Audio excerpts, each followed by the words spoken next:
2-minute warning and outside crew. What is good? Finally, thank you for waiting. A few minutes delayed. We're only missing, it appears to be Tyrone. GD Tyrone, right? But here we are. We're ready to get this live. This is probably the biggest shoot we've ever had, and that's including when we do our live specials watching the draft. So this is awesome. What do we got? Like 9 of us on board right now, 8 of us. So this is going to be dope. We're going to get right into this.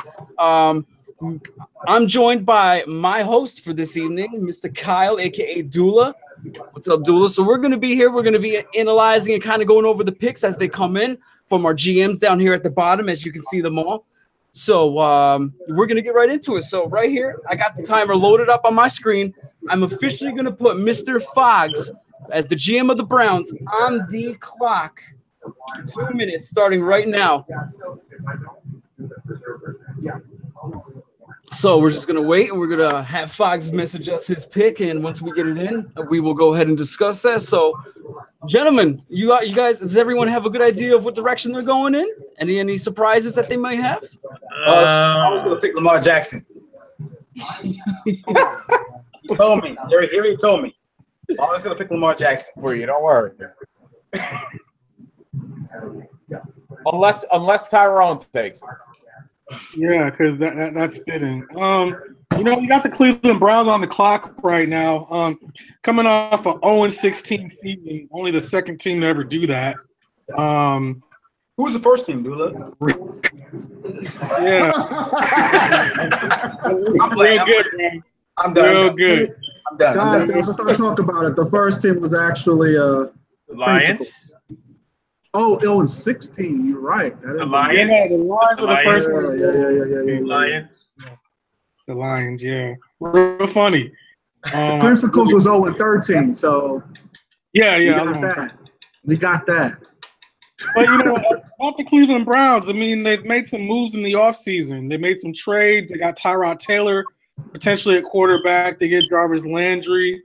They're going to give him a big extension. I'm not sure why you're paying a slot receiver $15 million per season we're talking about here. So that's just what they do. You like to say that they can't mess this pick up, but, it's the Browns. They could mess it up. Josh, what direction do you think they should go in? To be honest, I honestly think they got to go quarterback. They don't have a franchise one, and they're going to keep struggling if they keep going with second and third round picks, right? Yeah. There was some talk, before that they were talking up about, take the best player available. That could be, Saquon Barkley. That could be Brad Chubb. I really think it's got to be a quarterback, though. I think they can't play this waiting game until their 4th overall pick if they still keep that, to figure out if they have a guy or not. Tyrod Taylor's a nice stopgap, but he's not your franchise guy. All right, and it looks like the pick is in.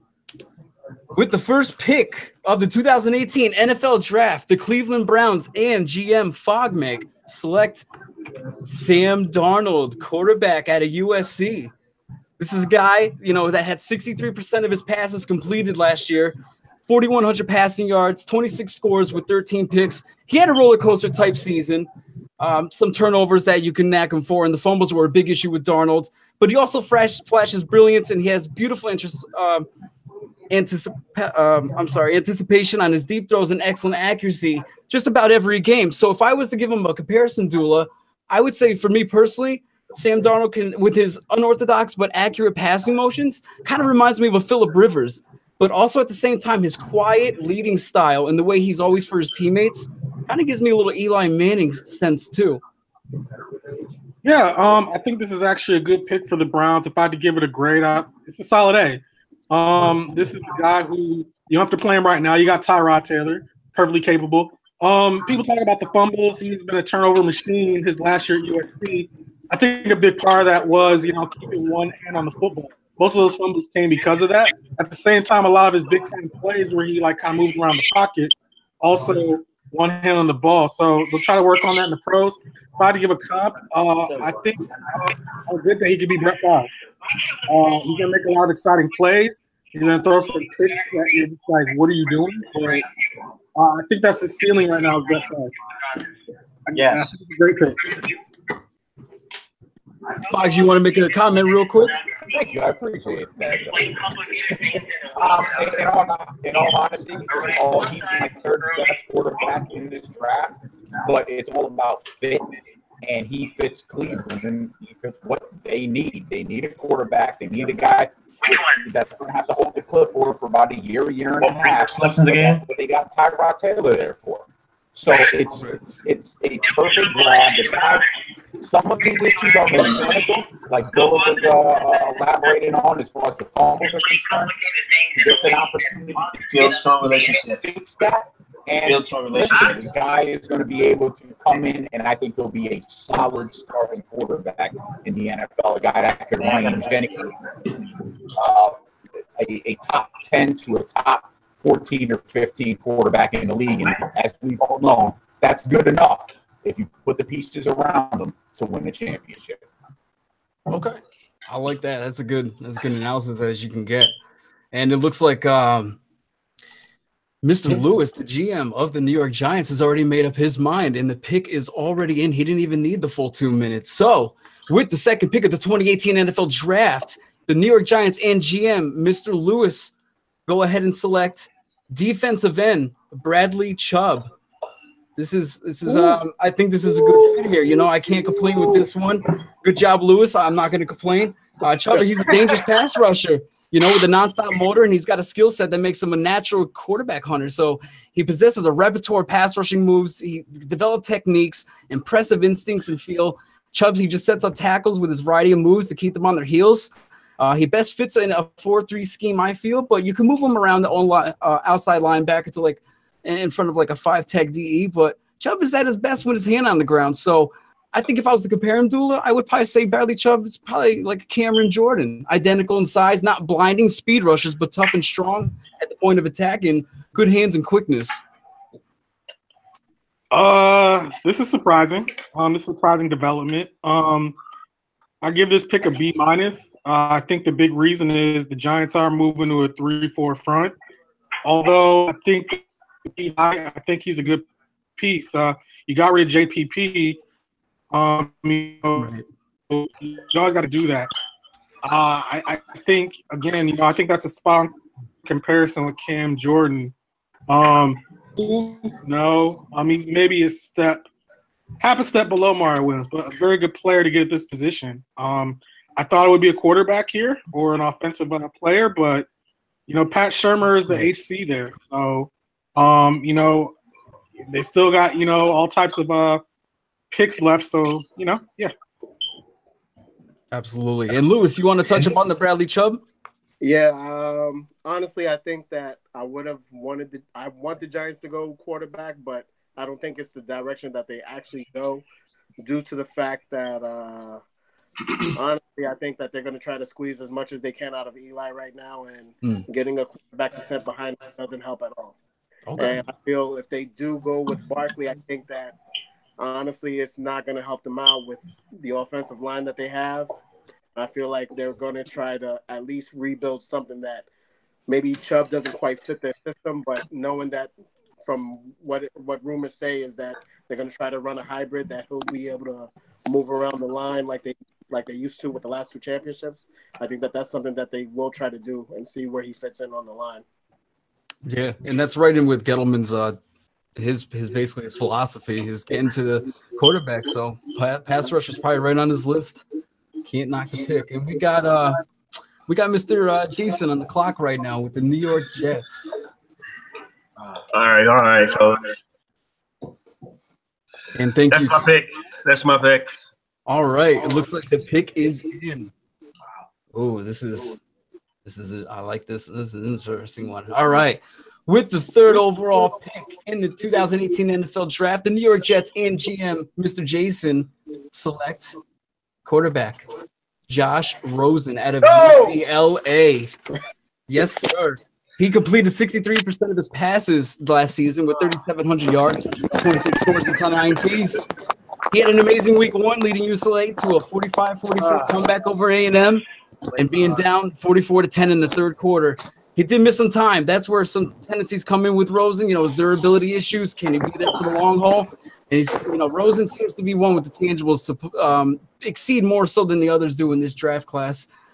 Pro comparison for Rosen, in my opinion, I think I see a lot of similarities between him and Jay Cutler. Powerful arms when the ball comes out. Unique personalities, and some teammates will love him. Some teammates won't care for him. No. All right. He said Jay Cutler. Hold said on. Jay Cutler. No. Third pick of the night. No. Jay Cutler is a reach, bro. No, stop it. Stop the Jay Cutler comparison. All right, hold on. Let Dula go, and then Jason can get his airtime. Right. Oh my God. I wouldn't compare him to Jay Cutler in terms of far strength. Jay Cutler is a far stronger arm than Josh Rosen. Oh yeah, absolutely. I think the comparison comes in terms of personality. That's been a big thing for this kid. Right. How's he feeling with the NFL locker room? He's kind of an independent thinker. His own head coach said as much at UCLA. Jim Moore, a former NFL coach himself, that he needs to be challenged. And going to the Jets, he's going to be challenged because they're still pretty bad on offense. Your leading receiver is Robbie Anderson, who Lord knows if he'll be in the league next year. I don't know. I give this pick I give it a B+. I think he can come in on day one and beat out Josh McCown and Teddy Bridgewater because, frankly, neither one of them are that great. I think he'll be your day one starter. I just think with him, durability is a question. Is he going to play? I'll give you a pro comp for him. I think he can be more Aaron Rodgers. Pac-12 guys. Aaron Rodgers. Not supreme, not supreme arms, but good enough to get the job done.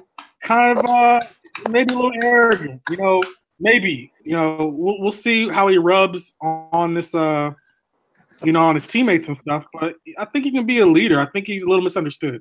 He's Eli Manning 2.0.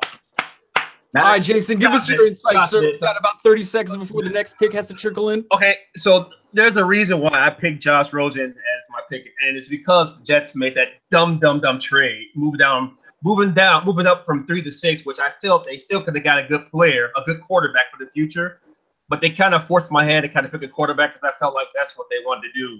And I think Josh Rosen, I think he's probably the second best quarterback in this draft. That's just me. So yeah, that's why I chose Josh Rosen, because I feel like he has the accuracy and he has the intangibles. Only thing is just durability. That's it. All that stuff about him being an independent thinker and things like that, I just think he's just an intellectual person, and I think that's good for New York. That's just me. So I like it. And you're a Jets fan? Hell no. Hell no. You sounded so confident. I had to ask. No. I love the passion. I just the environment. I just how New York Trisha. Trisha. We always got to go back sometimes. I hear you on that. Yeah. All right, Mr. Fox. That little hourglass has run out of sand, sir. What do you got for us? Let me see that text scroll across my screen. Ooh. I was a little disappointed that Bradley Chubb went off. With the 4th pick in the 2018 NFL Draft, the Cleveland Browns and GM Fox are going to select Saquon Barkley out of Penn State. This guy averaged 5.9 yards a carry, 1,200 yards, and 18 touchdowns. He had 54 grabs, too, for 600 yards and 3 scores. Also contributed on the returning team, provided a ton of huge plays. Barkley has natural skills, are off the charts, extremely fast to hit the hole, has the extra acceleration downfield, tremendous footwork and balance to dance around defenders. Leg never stops moving on contact. You hate to compare someone that hasn't even played a down in the NFL to someone that is so legendary and is in the Hall of Fame, but how can you not see some of Barry Sanders in this kid? That's what I got. Barry Sanders. That's not terribly off. And keep in mind, Saquon Barkley at 6 foot 235 ran a 4.40. That's very fast for a guy that size. Barry Sanders is about 5'8". So Much bigger guy running this. I'll give this pick I'll give this a B plus. It's a luxury pick for the Browns. But they're going about this method of taking the best player available and making it work out. I think with Barkley, two things. You got to watch out for him in pass pro. He's going to have to learn how to pass protect. Going to do a ton of that at Penn State. Also, I look at a guy this big, this dominant, and he struggled in some games against some subpar competition. Right. Rutgers, I'm thinking about. Indiana, I'm thinking about. Mm-hmm. And against Ohio State, he disappeared. Versus, 1 week he went against Michigan, a top 10 defense in the country, took him apart. Turn around against Ohio State, another capable defense, and fell asleep in the second half. When you talk about guys like Leonard Fournette or Ezekiel Elliott that have gone this high in the past, you don't have games of them falling asleep. So that's something to think about. Overall, I like what the Browns did here. They got themselves a quarterback for the future. They got themselves a playmaker. Let's hear the GM's take. Mr. Fox? So here's the reality. Duke Johnson is more of a receiver than anything else. And I'd like to see him used as a slot receiver. You have Carlos Hyde, who's very capable of running the ball between the tackles. And you have Saquon Barkley now, that he's going to be an explosive piece, the main cog on this offense at the running back position. So when Duke Johnson's contract comes up in another year, we're capable of saying, hey, you know what? We'll part ways, or we'll take him. We have a choice between Duke and Carlos Hyde. If Carlos Hyde's capable of staying healthy, at least we're capable of running a two-back system, which Hugh Jackson has managed before. So adding Barkley to this mix isn't going to be a problem. And if he pans out, then like Josh said, and Bill said, we've got a running back here that is going to be a top 5 running back in the NFL. One thing to quickly add. Also, not that it matters, but he's going to be your day one punt returner, and I think he could be an all-pro punt returner in his first year, if anything. Yeah, his special teams prowess is unreal. He could to have him punt returning, Duke Johnson kick returning. Jesus, you can't go wrong with the explosiveness that this offense is going to have, especially with the offensive line that they have, and having a quarterback, a seasoned quarterback, that is capable of playing average to just slightly above average ball. And this was originally Denver Broncos pick at number 5 and GM Spooney's pick, but we have had a 2-minute warning trade here amongst our GMs between GM Brian and GM Spooney. So to show you what has gone down here between the Broncos and the Patriots, this is what you are seeing. The Denver Broncos are going to receive from the Patriots Rob Gronkowski, Dante Hightower, their first-round pick this year at number 23, their second-round pick this year at number 63, and next year's first-rounder, while New England gets their number 5th overall right now and gets this year's third-round pick from Denver. So, are you kidding me? So with that said, Mr. Brian is on the clock, and he has submitted his pick. And it looks like with the 5th pick of the 2018 NFL Draft, the New England Patriots, and GM Brian select linebacker Roquan Smith from Georgia. Yes, sir. Wow. And you made that pick? That pick? How much can you say? I mean, Roquan Smith he's a tremendous linebacker with excellent instincts and superb speed. Sideline to sideline killer. You all saw You're right, Kyle. In that championship game, you saw the sideline killer he was. Very fast to the flat, shuts down perimeter rushing attacks. In coverage, he has the speed and athleticism and agility to be an option in man against running backs or tight ends. This dude is a monster. If I was to compare him to somebody, Dula, I would say Levante David, both speed demons who fly around the field making tackles in the ground game while also being good in pass coverage. Each have their size issues, but they make it up with their instincts and big playability.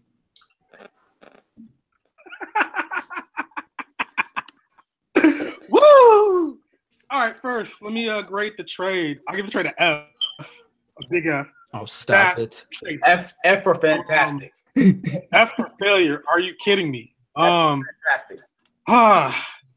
Look, I like Roquan Smith a lot. I think he'll be an all-pro type of player. What, at 5? What? Are you serious? I'll give the pick a C. The player itself isn't the problem. Why are you taking Roquan Smith this high? And I think he's a great will linebacker, right? He can play in the middle too, but I think his best position in a 4-3 front is at that will linebacker spot. I got no words for this. This is bad. I hope it works out, but the player itself. Let me reiterate: the player itself, I have a problem on. I think he's a great chase and tackle linebacker. I think he works well in space. You can keep him in on third down in those sub packages. But a guy his size and his playing style, that worries me a little bit. Just durability in the future.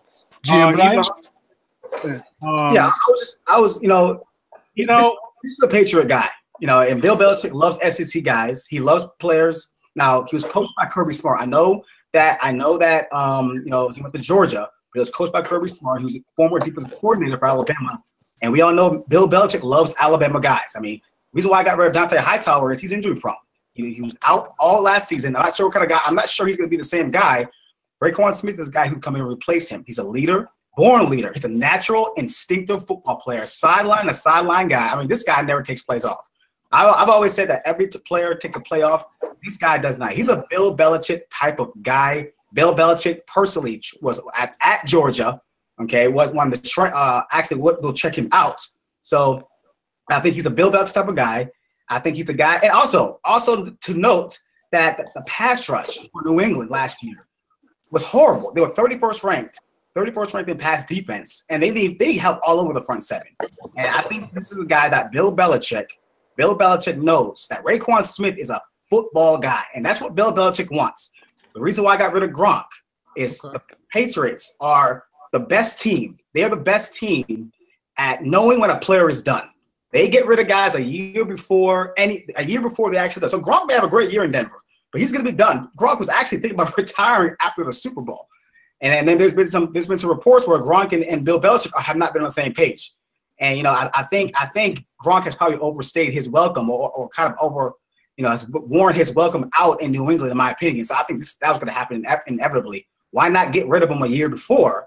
Okay, and maybe even draft a tight end in this draft, because there's a couple good ones in this draft. We all know that Tom Brady and Bill Belichick love their tight ends. So I'm pretty confident that Bill Belichick would make this move because he likes, like I said, he likes guys such as Roquan Smith, built like him mentally and physically. And I think he can fill a great void on that defensive side, on that front seven. I compare him more of a smallish Patrick Willis. Now, he's not as big as Patrick Willis. He's probably not going to play the mic. But if he can put some size on, he put some size on and ran a great 40. He could put some size on. He could play that Mike linebacker position where I feel like he'll be great in that middle for the next 10 to 13 years for that New England Patriots defense. Lord help me. All right, Tyrone, you got your pick because your clock is up, sir, and I need that pick. Message to me ASAP, sir. Look, I need that by yesterday.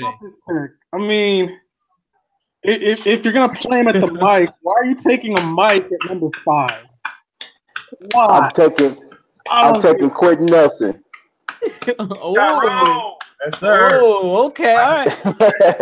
Good pick. We gotta keep Luck healthy. Hold up. That's a good pick. All right. Supposed to message him the pick. He announced the pick. So you come late, and then you don't know what's going on. That's what happens when you're a Trump supporter. But anyway, with the 6th pick in the 2018 NFL Draft, the Indianapolis Colts and the out-of-line GM Tyrone select offensive guard Quentin Nelson. I like this guy. This guy, he has the tangibles to be a future Hall of Famer. Just watching his game, he completely dominated for Notre Dame this past season, overwhelmed defensive linemen as a run blocker and a pass protector while going against some damn good competition too. He's dominant in the pass pro. to the point that he almost never gave up a pressure, much less a sack. Very strong base that stands up to bull rushes with ease, athleticism and quick feet to neutralize speed rushes, and the length to keep defenders tied up. So, pro comparison, Dula, I'll say Logan Mankins, because Mankins was dominant in run block and pass pro for his prime years during New England, and it's really hard to think of another guy that kind of just, dominant for so long. I'll give this pick an A+. I think he's actually Larry Allen. I think he. Oh, I like that one. Look, find me a weakness on him. You're putting him in the Hall of Fame now. Pretty much what you're saying. He'll be better than Roquan Smith, but the point is that I don't know about that one. I'm not sure about that. Just look at the film. What's the last tackle name from Notre Dame? Mike McGlinchey or something like that? He's gonna get paid thanks to this guy. He did all the heavy lifting. I think it's nothing bad I can really say about the guy. I mean, he's a dog. I mean, again, day one, all pro. Yeah, like you said. The only thing bad you can say is the GM. Find a weakness, like you said. Of course. Yeah, the GM's kind of an idiot. Yeah. The GM is the acronym of GMs right now. He's going against the grain with everything. How ironic is that? If you throw rocks, make sure your house is in. Anyways, what do we got coming up here? We got 20 seconds on the clock, and we got the Tampa Bay Bucks. I think Mr. Ford, he's been hard at work over there the whole time. He's been one quiet-ass GM. He's grinding it out right now.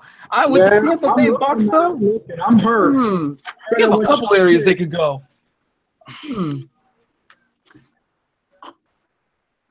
Ooh. I think it's trickling in right now, folks. Oh, I don't think you could be mad at that pick at all. Yeah.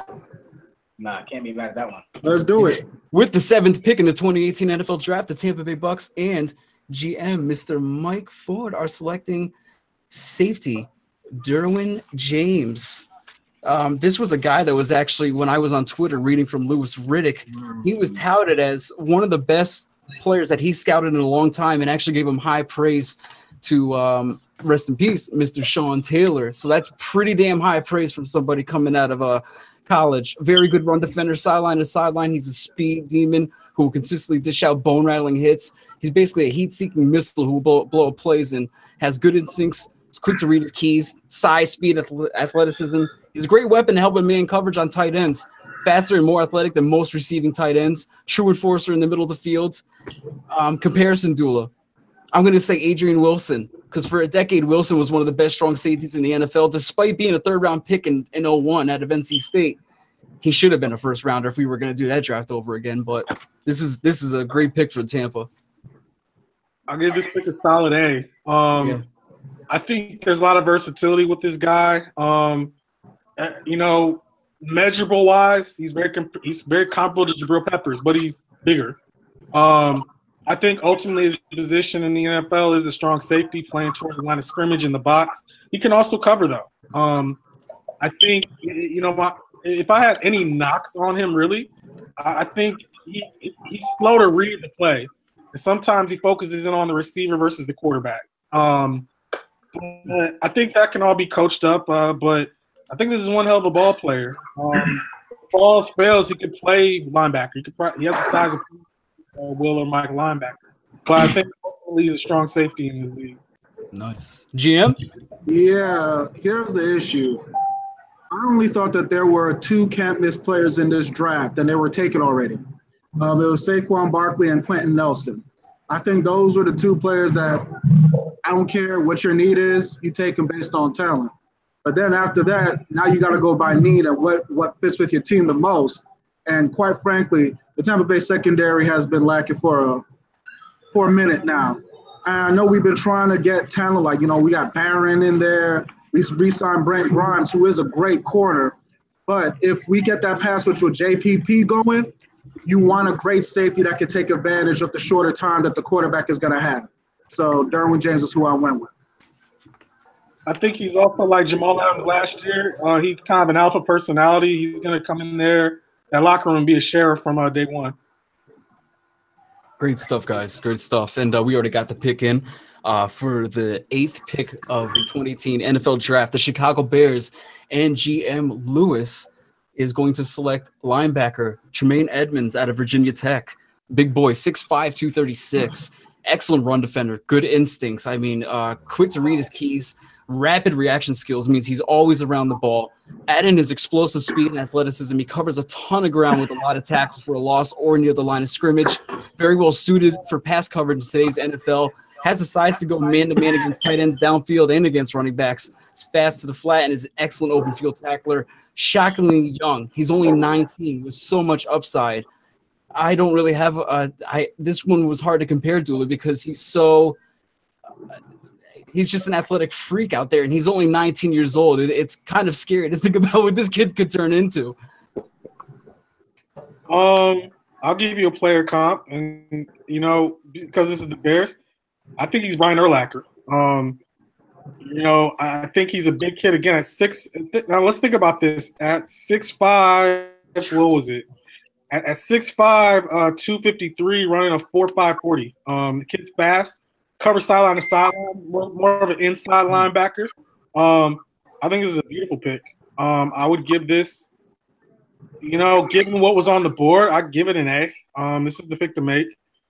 I think one thing to watch out for, however, again, with a lot of these guys, it's all about being anticipatory of the play. And I think sometimes if you look at some misdirection or counter plays, he gets impatient and often takes the wrong pursuit. But again, that's cleaned up. He comes from an NFL family. His father was a Pro Bowl tight end in Miami, and he has 2 other brothers that also play football. So great pick. A lot like Brian Urlacher. And from the GM? I think that easily this is the pick, seeing how everything played out. I think that the Bears definitely would have wanted Quentin Nelson to fall to them, but they also have a lot of being able to get a young player at this caliber to actually play for at a spot of need. I think that it'll easily help them out and help them get off the field quicker and be able to give the ball back to their young quarterback. Very, very well said. And it looks like Mr. GM Mike has already made up his mind for the 9th overall selection in the 2018 NFL Draft. The San Francisco 49ers and GM Mike are going to select safety Minkah Fitzpatrick out of Alabama. 6 foot, 204. He's a dynamic defender in the middle of the field as he's extremely well-rounded. Fabulous instincts that put him in the position to impact the game. Very smart, extremely fast as reading his keys to get in position to make those plays. And he tracks passes extremely well with excellent hands, dangerous blitzer. One scout summarized him as a prototype free safety for this day and age. A comparison, sources have said they believe Minkah is like a bigger version of a Tyrann Mathieu with the instincts and playmaking skills, versatility, and the mismatch eraser are the comparisons here, although he's a little bit bigger in frame than Tyrann the Honey Badger. I know I'm being very generous with these grades. I think this is again, given what they've lost in offseason, I think this is an A-. Again, this is a guy who's blocked a few kicks in college on special teams, so he'll help you there. Mm-hmm. I think he's a full-time free safety. There's talk about he could play corner. I don't think he has the lateral speed and just to be a full-time cover corner. But in certain situations, you could play him at that slot corner position and, not lose anything. But I think in the league, he's a free safety. Great ball skills, great instincts, another alpha-type personality in the locker room to have. Yeah, so I went with this because honestly, if you really look at the picks, it's really close to kind of what Tampa Bay had going on as well. I mean, I think Quentin Nelson would have been a better fit for them because they got their big name quarterback and you need to pick him, but there's only one Quentin Nelson and Tyrone's a jerk. So I had to go with Minkah Fitzpatrick for that defense because even though San Francisco's synonymous with defense, they haven't been there for a long time, and you need to build that back up because, Alvin Smith is out somewhere getting arrested. And I think Minka Fitzpatrick is that type of foundational player that can bring them back to what we're used to seeing. All right, nicely done. And we're going to give you a little bit because with the alignment of teams that we assigned. No, I'm good. Listen. Look at this guy. Before y'all talk about this, for all you Raiders fans, y'all ain't getting my address. I'm sorry. I'm just saying, we're not paying overtime, right, on Fury tonight, right? This is just straight pay? Look, man. All right, Mike. I just want to let you know this back-to-back work, and you're right on time. I already said it. Right now. Let's go for it. And all right, I'm gonna be hated for this. The 10th overall pick of the 2018 NFL Draft by the Oakland, or should we say the Las Vegas Raiders, and GM Mike. We're gonna go with here. Wide receiver Calvin Ridley. Sorry for the productions from this guy. But this is a guy who is very easily compared to Amari Cooper coming out of Alabama. I mean, Ridley's junior season was impressive while being held back by the limitation of Jalen Hurts. The junior gets lots of praise, though, for his route running quickness and generally just having good hands. He's comparable to Amari in terms of the same strengths, weaknesses, and the similar size. With quick feet, combined with his crisp route running, he's very tough to defend as he can put his foot on the ground and explode out of cuts. Ridley could fit well as an X-split end wide receiver who works in the sideline and challenges those teams vertically. And like we've been saying several times, comparison is pretty much Amari. It might as well be his twin. So do you find that to be a benefit, Dula, having two Amaris on the same? I'll give this pick a C. They have other needs. Their defensive backfield's a mess. In fact, their whole defense just lacks talent. And we saw that last season. I'm not mad at all right. My knock on Calvin Ridley is that just his frame. I don't know if he can hold up. If I had to make a pro comp on a good day, if he really realized all his potential, I think he's Marvin Harrison. Both kind of smaller, kind of receivers, but, still effective. I think scouts question how tough he is in traffic, and he had 20 drops over the course of 3 years at Alabama. So, like Amari Cooper, he had a case of the drop season college. They're talking about Odell Beckham Jr. being an option. Charlie says he doesn't think so, and we'll try and show you why they might go in a different direction here because Brian, your mute slipped off. Okay, so this is why I went with Calvin Ridley. I talked to the Raiders guys, and they want to see what their free agency can pull in. So they were definitely leaning towards a pass rusher, but I don't know if Harold Landry was at the same level as a Bradley Chubb. So now I'm going, let's go with talent. And even though he's ranked with Amari Cooper, I don't know if Amari Cooper is Amari Cooper. That's my problem. I mean, if you saw last season, I don't even know if he's in the league next year. Like, I don't know. So I would rather go with young talent that can actually be that receiver that we thought he was. And I think Calvin Ridley is that receiver that we thought Amari Cooper was.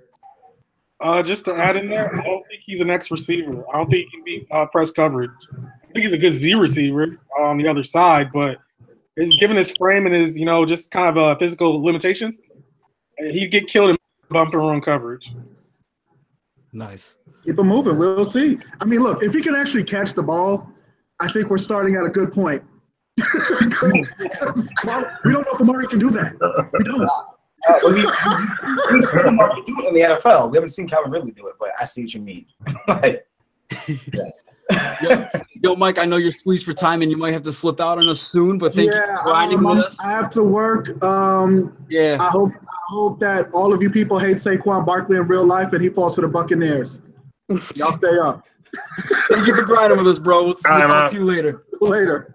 All right, and I will have Mike's pick. His next pick is number 13, so we actually have the next pick already trickled in. Number 11, the 11th overall selection of the 2018 NFL Draft. The Miami Dolphins and GM Tyrone are going to select quarterback Baker Mayfield. Completed 71% of his passes for 4,600 yards, 43 touchdowns, 6 picks, along with 5 rushing scores. He's a gritty gunslinger. He appears to have that if factor for the next level. He doesn't have a cannon, but it's good enough to throw deep downfield and make those short to intermediate passes in a short window. Most impressive with Baker is his ability to locate the ball well and throw receivers open. If I had to compare him to somebody, he gets a lot of Jeff Garcia comparisons, but I could easily see him coming into this league and being another modern day Drew Brees. Wow. I give this pick a B minus. I really like Baker Mayfield as a player. Listen, this is a guy who went from a walk-on. He walked on at Oklahoma and became a Heisman Trophy winner. How many times do you hear that? A walk-on eventually becoming a Heisman Trophy winner. He walked on at Texas Tech before he transferred to Oklahoma. So, look, we talk about his size. Yeah, that's kind of a problem. He's not the biggest guy. It's hard to comp him. Like, he's not going to be Johnny Manziel. I think the guy has his head straight. You know, granted it's Miami, but I think he'll be okay in that regard. I just worry about him from just, you know, seeing his targets, going through his reads. He comes from a spread offense. That may take some time. I think this is indicative of how they feel about Ryan Tannehill, and I don't blame him. I don't think Ryan Tannehill is the guy. Adam Gase gets his guy, and there you have it. You like to say he's highly accurate. He's going to be very accurate for you. You know, he's a gamer. Yo, GM, give us your take. Well, we see what Tannehill is. I think Tannehill's pretty much reached his ceiling as a player. And also he does have major durability issues. And he actually regressed a few times in his career. With that kind of contract paying him $100 million, I definitely think the Dolphins can save money on top of that and build throughout the team. They're already showing that they're trying to change the direction they're going by letting Sue go. And I think Tannehill is the next to be, you know, by the wayside. I can't argue with that analysis. It makes sense to me now that you explained that. Timer's already up, but the GM is already on his grind. He's already got the pick in for me. With the 12th overall selection of the 2018 NFL Draft, Buffalo Bills and GM Lewis are going to select offensive tackle. Ooh, I like that one. Mike McGlinchey from Notre Dame. And let me try to find his damn thing on my sources here. Holy crap, I got way too many names to keep up with. I'm just going to skip it. I can't. There's so many damn names to keep up with in here. But Mike McGlinchey, he was right there beside Quentin Nelson coming out of Notre Dame. So those two, when you pair them up coming out, you know they got a good knowledge together. He would have been a safer pick than the two tackles coming out last year in Ryan Ramczyk and Garrett Bowles if he declared for the draft in 2017. But McGlinchey has impressed the past 3 seasons as a starter at Notre Dame, performed superbly as a run blocker in his senior year, and he has the strength to start out in the NFL career as a right tackle and be a plus run blocker. NFL comparison for McGlinchey, probably like a Dwayne Brown with the Texans. You know, both plus run blockers can be solid in pass pro, while generally good in protection. They aren't shut down tackles, and they will give up some pressures and sacks from time to time against good rushers. I don't like this pick at all. I think it's a reach at this point. I give it a C minus. Again, I kind of wonder, looking at the tape, is McGlinchey a product of Quentin Nelson, or is he really that player? Because Quentin Nelson, we know is Quentin Nelson. I think also with him, at 6'8", he's 312 pounds. I think he needs to add some weight. I think he needs to add about 20 or 30 more pounds to really be able to hold up. I think power rushers can stack him and like get rid of him pretty quickly.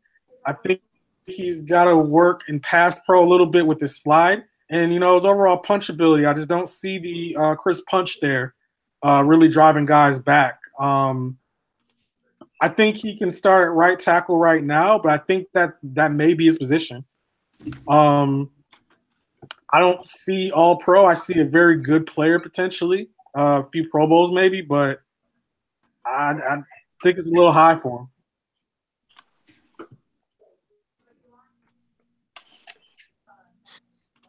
All right, GM's take. What you got for us?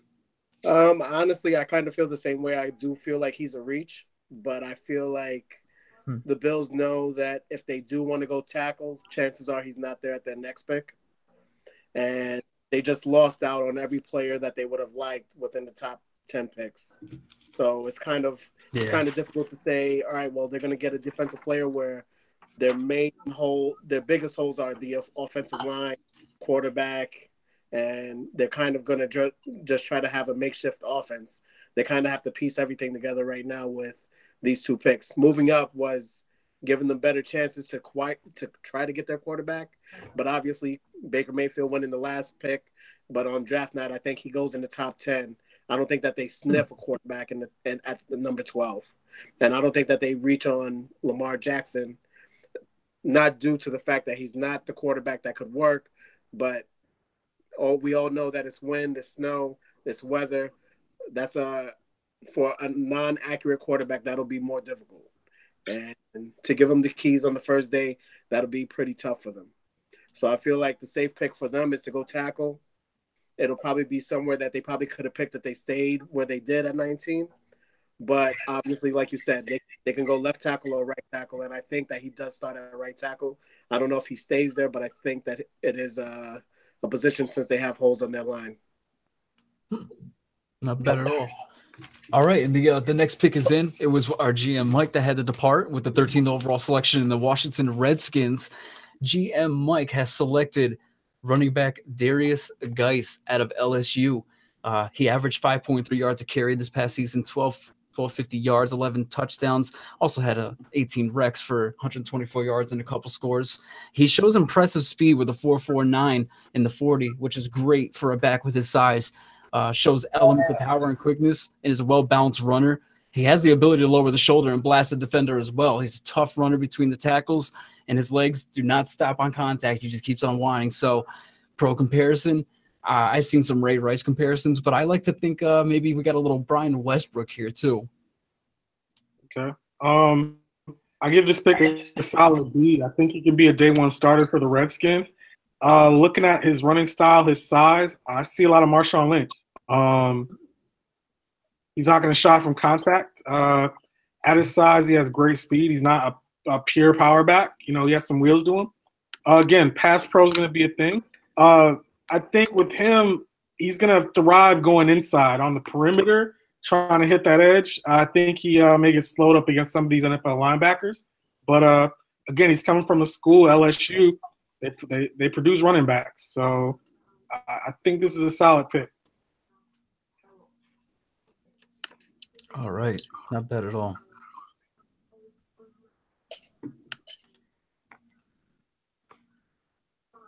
All right, and who do we got next here? Number 14, we got the Green Bay Packers, I believe, are on the clock now. And it looks like it is GM Mr. Brian.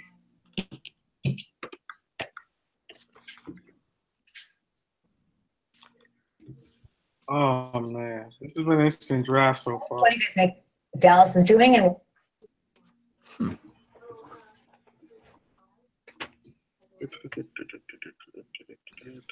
Packers could go a couple places here, too. What over there? I apologize. I'm trying to my computer's acting kind of slow. I'm trying to get my pick in right now. All right, no doubt, no doubt. I was just thinking to myself because the Green Bay Packers, I think they need to go defense. I think it needs to be a defensive pick. I would say it needs to be an edge rusher. Clay Matthews is getting up there. Nick Perry is disappointing. I think they need some infusion at a linebacker. Right, yeah. You could argue running back, but these running backs really aren't 14 overall pick worthy at this point. I also think the Packers are going to be making a defensive scheme switch to more of a 4-3 style. So defensive end may be a look here too.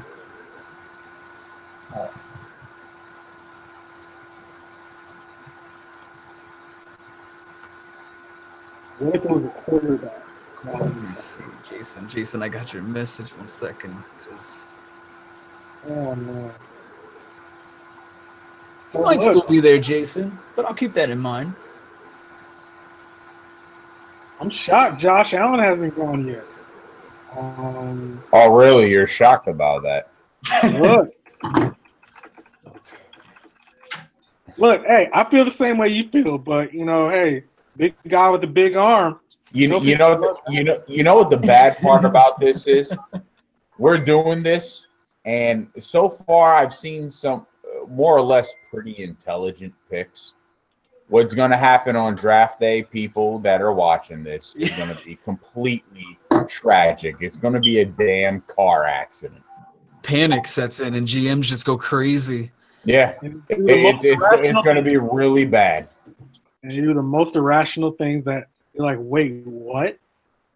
All right, perfect. The next pick has trickled in. So with the 14th overall selection of the 2018 NFL Draft, the Green Bay Packers and GM Brian are going to select Mr. Cornerback Joshua Jackson. Okay. And this guy, he really stood out on tape to me when they played UCLA and met up with Josh Rosen. But this guy, you know, some people worry about him because he seems like he really only had, one true year of starting cornerback status. But he has, in that year, I mean, he had superb instincts, was phenomenal ball skills, soft hands, has the background time as a receiver, good height at 6 foot, and the length to battle the big receivers. And he's physical and can jam them in the line. Pure football player who has functional speed and game action. Speed issues could give him some problems with extremely fast wideouts in the league. And as a pro comparison, I would say Josh Jackson is probably like a poor man's Aqib Talib. You know, he's a little less speedy and athletic, but he's more disciplined in that he's not a gambler like Aqib can be. Both have excellent instincts, and tremendous ball skills. The 40-yard dash worried me. Also, just overall athleticism. I think he's a guy that's going to be better. I think he's always better on tape than he is in measurables. He's a one-year wonder. He kind of came out of nowhere this year for Iowa. I also think to kind of like his tackling. So his tackling's not bad, but he did whiff on some tackles by taking wrong angles and not, eyes locked in on the ball. This pick, I would give this pick a solid B+. Green Bay doesn't need help in the secondary. He's a day one starter for you. I think all the measurables and stuff, I think that will be thrown away once he puts on pads and plays the game. He's way faster on tape than he is in shorts and a t-shirt. And is our draft guru Brian still here with us, or is the freezing taking the best of you? Can you hear me? Yeah, perfect. Go for it. Yeah, I mean, like Dula said, they need some quarterback help. Last year they drafted Kenyon King, I believe, Kevin King, excuse me, and he hasn't really panned out yet, but he's only a rookie. I think Joshua Jackson is a gamer. He's a football player. His measurables on great, ran a 4.56, but he's a big corner, 6'1", 196. I like the Aqib Talib comparison. I would kind of almost, just because he's not as athletic as you would want him to be, I'll kind of compare him to a little bit of Josh Norman in that regard. I do like the fact that he plays the ball. And I will say this. I watched every minute of that Ohio State game, and he was spectacular. And they were playing that game. I know it was at home. I know he was playing against – I know J.T. Barrett's not the greatest quarterback, but he was phenomenal in that game. This is actually kind of a Bill Belichick play. I'm sure if this was real, Bill Belichick would be so mad because this is a guy that he would love to have on his team. Big, strong cornerback. I think this is a guy that could really be a staple for that Green Bay Packers defense in that secondary for a long time. And I think he's a guy. I think he's probably the safest of all the cornerbacks in this draft. I don't think you can go wrong with a guy with his size and his athleticism combined. I'll say one quick thing about him too before you get to the next pick. 1 year wonder, but he defended 28 passes in that one season, so that's not a mistake. Yeah. Good stuff, guys. And Jim Lewis is on top of shit right now. He's got his pick already in with the 15th overall selection of the 2018 NFL Draft. The Arizona Cardinals and GM Lewis are going to select quarterback Lamar Jackson out of University of Louisville, 6'2", 216. Completed 60% of his passes for 3,600 yards, 27 scores, and 10 picks. And he also tallied up a good 1,600 on the ground with another 18 scores with his feet. Out of all quarterbacks, Jackson has the most athletic ability and the dual threat danger to give defenses big problems. He has well above average arm strength, and there could be some knacks on the accuracy and the poor footwork. But as he nears the next level, if he can improve the footwork, the accuracy will come naturally. And obviously, the comparisons everyone's heard. Got the Mike Vick in him, both electric runners, strong arms capable of big-time throws. And Jackson seems to have better character issues and better tangibles than Vick did entering the league. And I think Vick's attitude is kind of what made him not hamper out or pan out as he should have. I give this pick a D. I think this is a reach. I like Lamar Jackson a lot. I think, he is a first-round talent. I don't think it's this high. As you see from the film, he has a pretty deep ball. He's a good thrower. At the same time, for him to make those deep throws, he's working from a clean pocket. What's going to happen when he can't work from the clean pocket? Is he a guy where, if that first read isn't open, he's going to run? And as a coach, you got to ask yourself, is that the guy I want? Do I want to tell this guy, look, scan the entire field? Or are you going to tell him, listen, if that first thing isn't there, run? I think Michael Vick is a solid comp, on the high end. On the low end, it's Tim Tebow. Except for, from the stance of hyper-athletic guys who, for one reason or another, the game may fail them at this level. I think for Arizona, they got Sam Bradford in the fold. So that tells you as much as you need to know. I think this is a D. I don't like this pick at all. All right, Lewis, defend your pick. Defend my pick. Honestly, I'm the same way. I kind of feel like Lamar Jackson is a first-round talent, but I'm not doing what I would do for a team. I'm actually doing what I think the team would do. I think this is actually a decent, a better assessment than you're making. But at the same time, I feel he is actually getting into a proper situation where he won't be asked to come in and play tomorrow. He will be in a situation where right now they have David Johnson, they have Sam Bradford, and they still have Larry Fitzgerald. I don't think that by the time he's starting, it'll be the same team.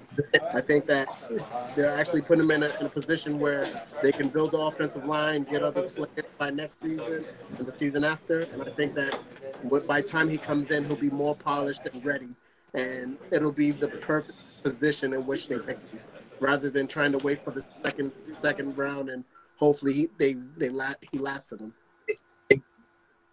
He's playing behind Sam Bradford. Sam Bradford can break at any given moment. He can sneeze and break a leg. Steve, I swear, you and I think alike. I don't like the team he's going to. The team is what's worrying me. It's not the pick. I think he's a first-round talent. I think he's a top 10 talent, believe it or not. Absolutely. A team. He can beat out Sam Bradford. If I wouldn't put money on it, but he could probably do it if he really wanted to. If a coach really saw his talent, but it's the team he's going to. I would like him to see him pick behind. I want to see him behind a veteran quarterback and an established coach. They don't have that in Arizona. So I'm afraid that this is actually going to hurt Lamar more than help him in the long run, his career at least. So that's my assessment. I think he's a guy which whatever team he goes to, you have to incorporate a lot of RPOs and play action. To get him comfortable at first. If not, good luck. All right, baby. Let's get to the next pick. This GM has been far too quiet for far too long. This is not his repertoire. Let's give it up. Exactly, man. GM Spoonie's in the building, and can you believe he's been quiet for this long? It's been an hour. He hasn't said a lick. This is a world record. Focus. So let's get into it for Spoonie. He needs some airtime with the 16th overall selection of the 2018 NFL Draft. The Baltimore Ravens and GM Spoonie are going to select cornerback Denzel Ward out of Ohio State. Not a bad pick. I mean, for the NFL, Ward is a man cover corner, very fast with quick feet, loose hips, easy acceleration. Ward is superb at running the route with receivers to prevent separation. Adept at playing off-man coverage and running with fast wideouts downfield. He's reliable to handle speed receivers and one-on-one coverage without safety help. One issue is size. He lacks the height to take on the tall receivers and also does not have a big frame to handle strength. He's only 5'10", 183. Pro comparison, give him a Joe Hayden. Both are smaller number one corners that have the ability to run the route and prevent separation. Big wide receivers can be problematic. I think Baltimore got an absolute steal here. I think this is not only the best corner in the draft. Outside of Quentin Nelson, he may be the best player overall in this draft. Ooh. 1 year wonder, but you're coming from Ohio State. This is the same school that produced Marshawn Lattimore, Garyon Conley, Eli Apple. Bradley Roby. This is DBU here. And like I said, a top 10 pick. I was just sorry. I interject. Sorry about that. Yeah. But yes. All right. Bradley Roby's actually not a bad player. I would give you Eli Apple, but with him, again, you got to look at this and say, world-class athlete, 4.3 speed, 5'10", yeah, but again, can jump out the gym, very athletic. You just worry about the one-year wonder label on him, but I think he'll be fine. I think this is a steal here. I'd give this an A+. And before Spooty gets going, you have to figure in this guy was filling in for some big shoes that left Ohio State with Marshawn Lattimore and Gary Conley. Conley. That was the other one I couldn't think of. Thank you, Gary Conley. That went to the Raiders. So Spooty, Denzel, what a good pick, man. What you got to say? You've been quiet. I mean, listen, we all GMs. We all run having a round table. We gotta be silent, deadly, and attack. Now. Listen, I had other options, but I chose Denzel Ward mainly because Brandon Carr out of Baltimore. He's Oh, we got a little bit of freezing. Hold on a sec, folks. Down career. Ooh, irony. Let's talk about Josh Gordon with Jarvis Landry. Is a lot of good. A lot of. Ah, man. He's been quiet for so long. And the internet just says, you know what? Keep his ass quiet. There is no spoon to be 56K on your ass. That's basically what the internet said. But Spoony, nonetheless, bro, good pick. Even Dula giving you praise. When's the last time Dula's giving you praise? It doesn't happen often. No, not at all. Hey, the last time Dula gave him praise was when he actually got logged out of the Fury show.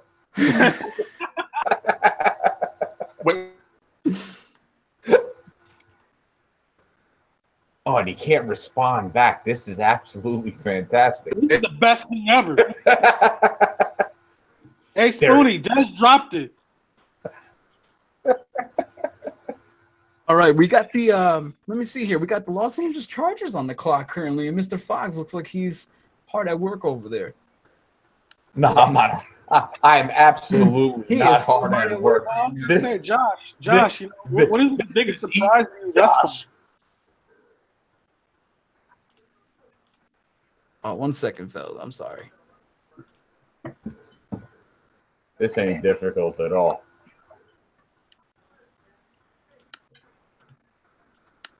All right, here we go. I'm shocked this guy fell back that far. Man, you're gonna disappoint one of our GMs because one of our GMs kind of slid this to me in advance, thinking he would be all right. But I'm sorry, Mr. Jason, you're gonna have to revise your pick for number 18 as it was kind of stolen from you. So with the 17th overall selection, the Los Angeles Chargers and Mr. Fogmig select. I like this guy a lot. Mr. Vita Vea from Washington. This is a big boy. This is, what is he listed as? 6'5", 332. Stout defender at the point of attack in the ground game. Difficult to move and eats up blockers. Will use his strength to shed blocks and chase down the ball carriers. Quick bursts off the snap in a pass rush. And times when his size and power will overwhelm blockers. Ability to bull rush through guards and centers with shocking explosion and strength. He won't be a huge sack number guy, but he's going to be consistently pushing that line so his team's rush by collapse in the pocket, and he's creating opportunities for his other teammates to get in there and flush out the quarterback. Comparison, I'm sure you've heard this before. Haloti Ngata. Both are surprisingly athletic for big-bodied nose tackles and have flexibility to kick outside with their similar lengths. Yeah, I think this is a solid pick for them. They got Melvin Ingram, they got Joey Bosa. Now we're gonna add, a big boy at defensive tackle who's athletic. You see him batting down passes. I think he even blocked a punt. That was kind of in the film there. I give this pick actually a solid B+. other needs on the board, sure. I think with him, you wonder, is he really just is he a 3-down player or is he just a 2-down run stuffer? He has pass rush ability, but he's a bit heavy-footed in going after the quarterback. Also, his actual get-off is actually below average. You'd like to see that get quicker. Scouts have said that there are some issues that he could have corrected in college that he didn't. Right now he's kind of coasting off the sheer athleticism. If he puts it together, he could be really dangerous. If not, he could be a really good player for them, but not, dangerous as he should be. And let's hear from Vita Vea's uncle, Mr. Foggs.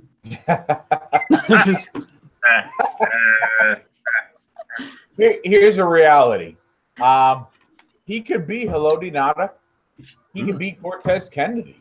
Oh.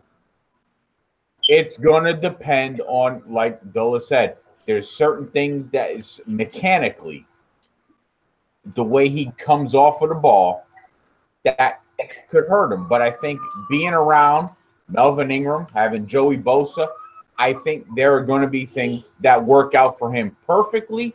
And the fact is that I believe that this guy is going to change the entire defense in San Diego and give them a front seven that is going to be able to be solid and again, propel them to the playoffs, make them a playoff contender once again. I like that a lot.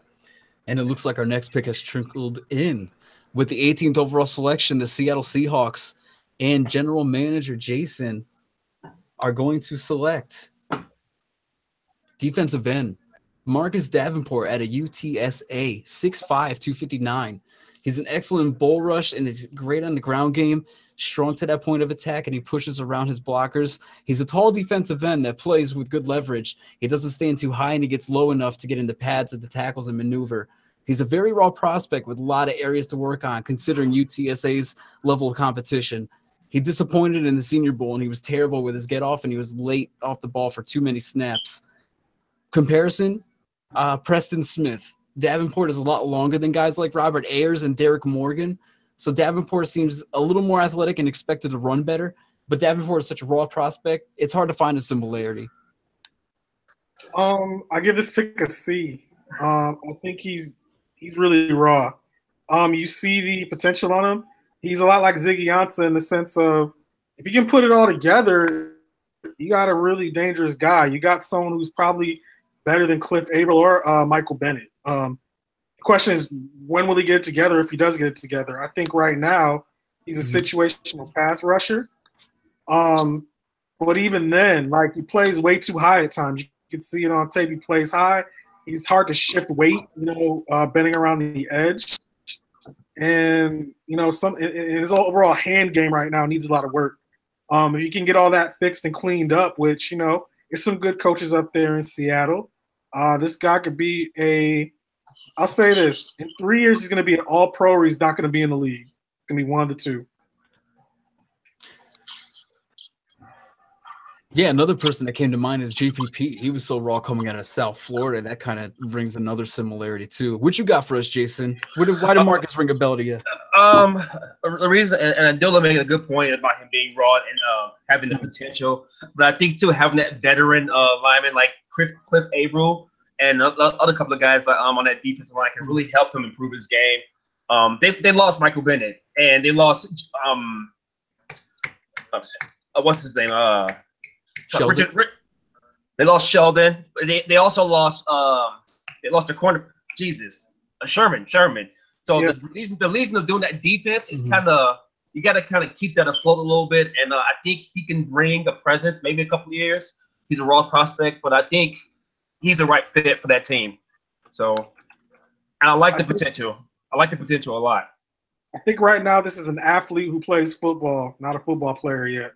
When he gets to be a football player, he's going to hurt some people. So, I like it, Jason. Sometimes athletes don't become football players ever. That's that's always a risk, But I mean, but you put him in the right system, put him around the right people. I think he can be a good player. I really do. Cameron Wake never became. All right, perfect. Our next pick has trickled in. With the 19th overall selection, 2018 NFL Draft, the Dallas Cowboys and general manager Spoonie. Looks like they're going to go on the offensive side. They're going to go with wide receiver DJ Moore out of Maryland. I like this guy a lot. You know, he's 80 receptions, 1,000 yards, 8 touchdowns. He's a gritty receiver with speed and the quickness to generate the space. He's competitive. He's aggressive to fight defenders and make catches over them. Possesses elusive moves in the open field to dodge tacklers after the catch. Strong hands, and he's natural at catching the ball. You want to give a comparison? How about somebody that was there before Stephon Diggs? Both gritty play styles, good hands, and excellent open field elusiveness. I think he could become just that. I'll give it a B. I like DJ Moore a lot. I really do. I'm not sure his receiver. I don't know if he's an ex-receiver. I think he may be a slot receiver in the league. I like his framer. I like his route running. I think his route running is just fine at this point. You know, I think it will get better. You know, I think one thing he needs to work on is coming out of breaks. Instead of exploding out of the breaks, sometimes he kind of coasts out of them or glides. That's not going to cut it in the NFL against, you know, these cornerbacks. So I think that's got to be worked on. And I think also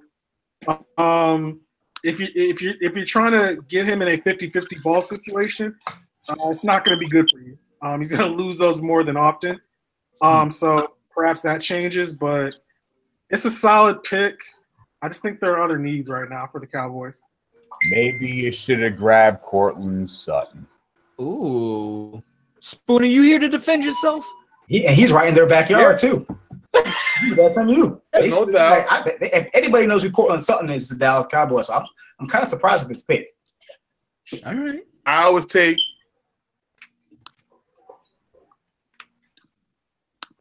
Oh, we forgot. Tim's frozen.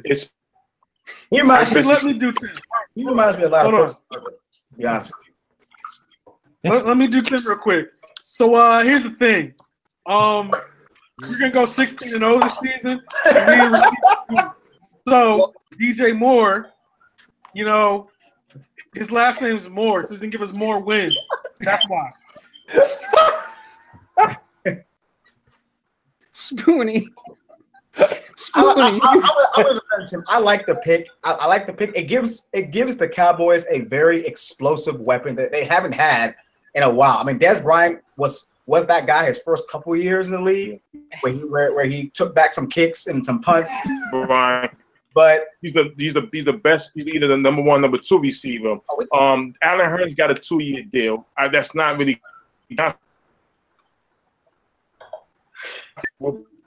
See that? The minute he mentioned Allen Hurns, everything went whack.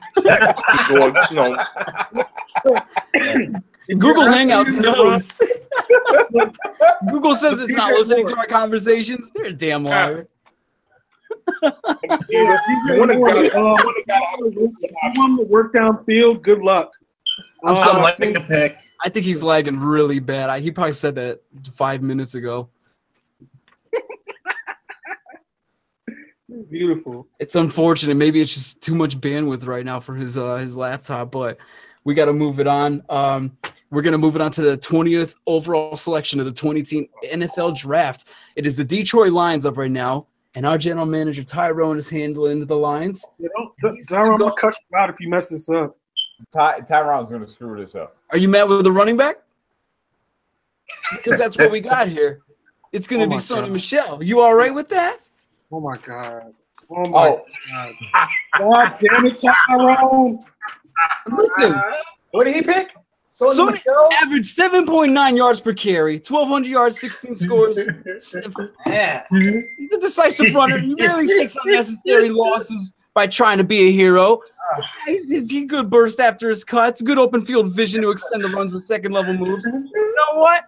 Maybe you could – what's a pro comparison, Dula? Is that why it's laughable? Maybe he's like a no-Sean Moreno? Oh, my fucking God.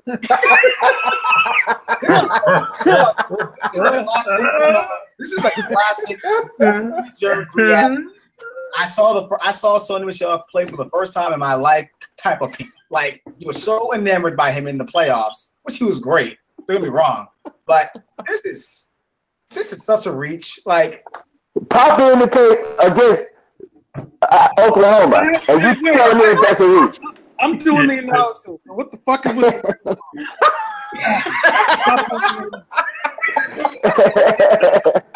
Okay, go ahead. I'm defending myself here.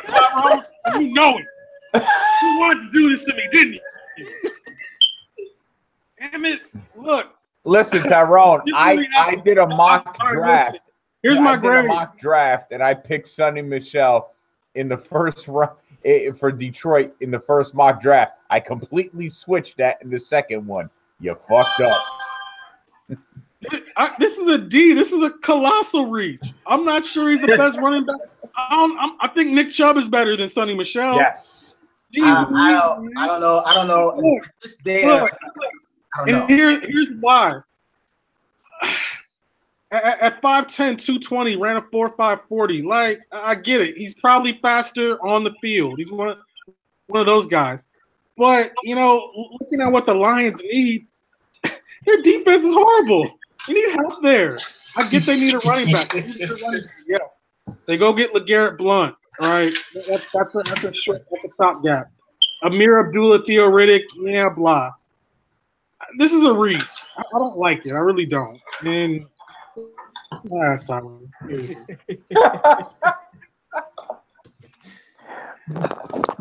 All right, we got you pop in the tape against Alabama and Oklahoma. What did Oklahoma do? Because of what he did? You're saying because he played well against Oklahoma, this is why he should be a first-round pick? What I said, he took over those games and in the SEC championship game. I agree. He did take over that game. He was spectacular in that game. He actually played well in the national championship game against Alabama. But look, this is a very deep class of running back. You can get a guy in the third round and still be okay. First, the only notable and only guy deservedly to be in the first round is Saquon Barkley by far. Like by far. Sonny Michel. I love him. I love him in the NFL as a pass catcher and a great runner.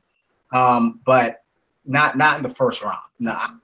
This would be great. Tyrone, I'm not mad at the idea that the Lions need a running back. They truly do. But not this guy. Not him. Stay away from him. The next GM is spoken. Right now is the way Josh felt when I said Eli Apple was going to go to the Giants. And guess what? On that live show. Don't revive those feelings, please. This is 2018. We're not living in that year anymore. I don't know what I'll do. I have no clue what I'll do if they take Sonny Michel. The next GM, Mr. Spooney, is back up with the 21st overall selection in the 2018 NFL Draft with the Cincinnati Bengals. He has decided to go offensive line, staying within the same school as Sony. Mr. Isaiah Wynn, offensive guard, 6'2", 308. That pick. He has got aggression and blocks with a mean streak in the run blocking game, finding those nasty bullies. It's getting more difficult in this up-tempo and spread offenses that changed the NFL today. He's an old-school type of lineman. He blocks through the whistle. He's going to push you into the ground and bury your face and be violent until the refs stop him. But he has the quickness and athleticism to get to the second level, which you got to like in a lineman. And because of the lack of length, some believe Wynn may have success at center in the NFL. His versatility will only increase his value, but we have to see how he fares there. Comparison, Kelvin Beachum. Beachum has overachieved as he has been a quality left tackle for Pittsburgh. Despite being short and lacking the length, Wynn is almost identical in size to Beachum, so both better fit at guard in the NFL, but Beachum has been able to exceed expectations at tackle. We'll see if Isaiah can do the same. I give this pick I give it a solid B-. I hate that he's 6'3". I think he's built like a tackle. I wish he was 6'5". I think it'd be a better fit. I think he's great in pass pro. He's got to, show that he can handle these bigger defensive tackles. He may end up having to play center. because because of his size and because of his skill set. He may be better off as a center, being able to work in space a little more. Bengals need O-line help. I wish he was 6'5". Otherwise, I'd be good with it. Spoonie, what you got for us, brother? Well, first of all, Fogman, before you even grade me, you're not the grader. Number one. Number two, you're getting mad because Della, the draft guru, is giving me a better you are. So don't get mad because I had a better trade today. They'll be announced later on, brother. All right, don't let's not go there. The reason why I'm good with this pick is because the Bengals do need offensive line. When you look at the AFC North, what comes to mind besides the offense? The Browns' defense is getting better. Baltimore's defense is getting better. The Steelers' defense is getting better. So bad.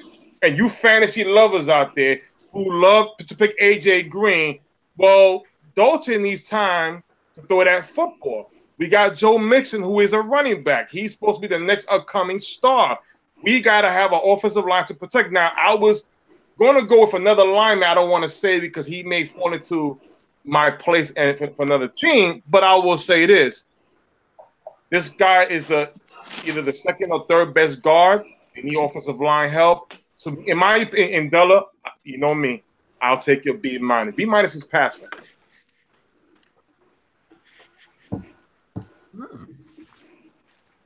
Don't hate, Fogman. Look at you. Look, you hate.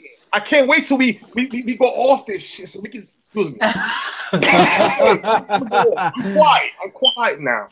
Let me get my water. So the 22nd overall selection was supposed to be the Buffalo Bills, but what do we have? Trade alert! We got the Philadelphia Eagles trading with the Buffalo Bills here. What's going on, Josh? Who's trading what here, huh?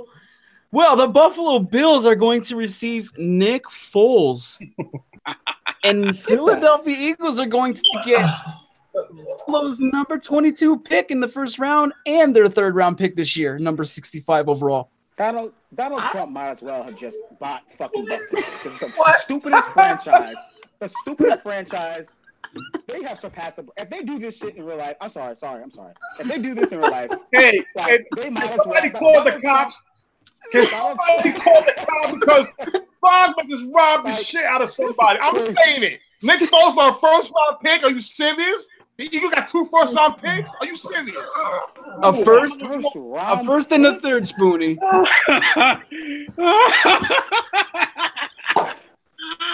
So there you have it.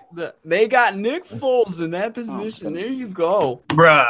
And what do you got now? What do we got here? Did Mr. Fogg send me that? Did we get a little? Not yet. Well, we're waiting. We're waiting. Holy crap!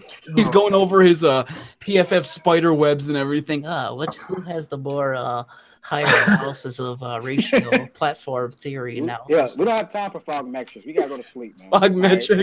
Let's get this on the road. Wait, who had the Bills? I'm sorry. Lewis had the Bills. What do you call it? What's good? With the 22nd overall selection in the 2018 NFL Draft, the Philadelphia Eagles and GM Fogmake are going to go ahead and select the linebacker, Rashaan Evans out of Alabama. I love this guy. He's fast linebacker for pass coverage, athleticism, keep up with running backs, tight ends, even helped contribute to some coverage and slot receivers. Reliable, comfy, and zone coverage. Best part of Evans' game is rushing the passer, explosive off the edge, and gives even the good left tackle some issues. Solid as a run defender. Excellent sideline-to-sideline speed. Comparison, I would say Zach Brown. Some more team scouts have compared Evans to Zach Brown, although he's not as fast or rangy as Brown, but Evans is more physical. Yeah, I think this is a first, the trade itself. That's highway robbery. Nick Foles is what he is. We won a Super Bowl. So did Trent Dilfer. So there's that. He's still better than Trent Dilfer, though. I mean, come on. He's better than Trent. Yeah, he's better than Trent Dilfer. I mean, the idea is that, like, you know. Okay, so he's Doug Williams. Lucky. But, Stop it. In all seriousness, I think this is a B plus. I think with him, I think again, a day one starter. He sometimes overruns himself out of plays. Again, that sideline to sideline speed. So, you know, sometimes he over pursues and it allows for cutback lanes. There's been talk about durability. He kind of had a groin issue last year, all year, that he played through, but it's kind of a nagging thing. So you got the durability there. You know, with some coaching up, I think this is a very good 4-3 outside linebacker.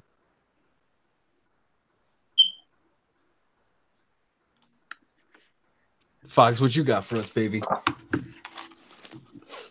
He fits the need that Philadelphia needs. They don't have linebackers. They did a tremendous job last season, makeshift and everything. Now you get a linebacker that is actually a solid all-around linebacker that you could build around. The one thing Doug Peterson does, and it's off of the Andy Reid coaching tree, you get depth in your front seven. And they're continuously adding depth in that front seven. And this is a perfect pick where you got a solid starting middle linebacker that literally you got this is so young of a team. You got guys you could build around with this guy. And you have depth behind him. Nah, you can't pass this up. This was a no-brainer. This was a guy that I was looking at 32. The fact that I can get him now, perfect. I like it. Fits a need, plain and simple. That's all you really need to say. And hey, he's a beast of a player, so it could work out there if that were to happen. IRL. And if you folks remember, this was originally number 23rd slot was pegged for New England, but due to our GM trade here, this is now Spoonie's pick with the 23rd overall selection, as he got that from the New England trade. So, with the 23rd overall selection, the Denver Broncos and GM Spoonie select quarterback Josh Allen out of Wyoming, 6'5", 233. He completed 56% of his passes last season, 1,800 yards, 16 scores, and 6 INTs, grabbing 5 rushing along the way. Not stellar stats. Appears to be more of a potential what-if skill set than a quarterback at this point. He has amazing physical tools. That's what's grasping most of the GMs at this point, as it's close to the prototype of how any analyst or evaluator would probably draw up their ideal quarterback. Powerful arm and a big body to be able to shed tackles. If he can excel in this league and he can get it all together, I can see this kid being a Ben Roethlisberger. But if not, if he continues to be in the same stages that he's at and doesn't improve, we're seeing a Kyle Bowler. Facts. It's no secret I'm not a fan of Josh Allen. And I'll tell you the biggest reason why. Name me a quote in the draft who was inaccurate in college and all of a sudden became accurate in the pros. Cough, cough, Jameis Winston. You know, if you're inaccurate in college, you carry those things to the pros. The only person I can think of that was inaccurate in college and became accurate was Matt Stafford. And that took some years for him to get to that point. Well, yeah, Calvin Johnson. Yeah, right. I mean, the argument is that, you know, I'll be accurate with Calvin Johnson too. So, you know, I'm just saying. And Brian just got bitter about this. He's been more accurate without Calvin Johnson, though, with just Golden Tate and Marvin Jones. So Yeah, there's you're right, that. you're right. So with that said, I mean, we talk about him like level of competition. When he played against big boy teams, he looked that good. When he played against the teams he's playing, he looked fine. Granted, the guys he's throwing to in college aren't going to be NFL players, but neither was Jay Cutler. Jay Cutler was still more accurate than him at Vanderbilt. So I just worry about the guy in terms of just, you know, completing the ball. He's a quarterback. That's what they do. You got to complete the ball. I give this pick a C. We'll see what happens. Yeah, I'll just add. Let me just add that. I think Josh. Let me know when I can talk. I just Why too long? let me just say this really Let quickly. me know when I can talk, Josh. If Josh Allen is picked here, if he's picked around this area in the draft, I actually won't be that mad. I think this is where he's worthy of being. This is where projects should be chosen if you're this high on a guy like Josh Allen. You know, I understand like Lamar. There's a lot of debate between him and Lamar Jackson. They're both projects. They're all projects, but Josh Allen is a freaking project. I mean, the guy wasn't recruited out of high school. Talk about injury. He's injury prone. I mean, people want to say that Lamar Jackson was. He was hurt a lot in college. He missed like 3-4 games in college and his shoulder. I think Josh Allen and obviously the whole, I bring this stat up all the time, 1 touchdown and interceptions against the big boys, against the Oregon and Nebraskas of the world, I guess the D1 FBS schools. You know, he didn't play great against top level competition, but he's a guy who has a giant arm. I mean, they're drooling with this guy's arm. He's big, 6'4", 6'5", 230, 40 pounds, prototypical. This is where he should be drafted. If he's drafted here and he can sit a year behind whoever's there in Denver, I don't know who's going to start in Denver, but whoever's there right now, as Case Keenum, if he can sit a year, I'd be okay with this. I really would be. Go ahead. Go ahead. Go ahead, Timothy. Go ahead. Go ahead. Yeah, I believe Spoonie's the GM, right? Yeah. Yeah. Tyrone, is your mic on, Tyrone? I'm gonna ask you, Tyrone. It's on now. I'm about to blow it up right now. Some of y'all, please do. No, not you, Tyrone, but I'm gonna need your support on this. Some of y'all are a bunch of hypocrites. Lamar Jackson was a project. Y'all praised the hell out this brother. X, Y, and Z. Oh my God, Michael Vick. He goes in the top freaking 15. The top 15. I picked Josh Allen at number 26 when stayed to go to the fucking Broncos at 5. 23. At 3. I got a top 5 pick at fucking 25. Don't hide out from me. Don't run away from me. Don't hide from me, Fogman. Understand this. I'm picking a number 26 fucking pick. And I got a top 10, a top 5-7 quarterback. But Lamar Jackson, you guys fold your hands and praise the man talking about competition. Ryan. I also. Ryan, what did Lamar Jackson do? I'm talking. Don't interrupt me, Brian. When have you seen Lamar Jackson do anything against competition in college?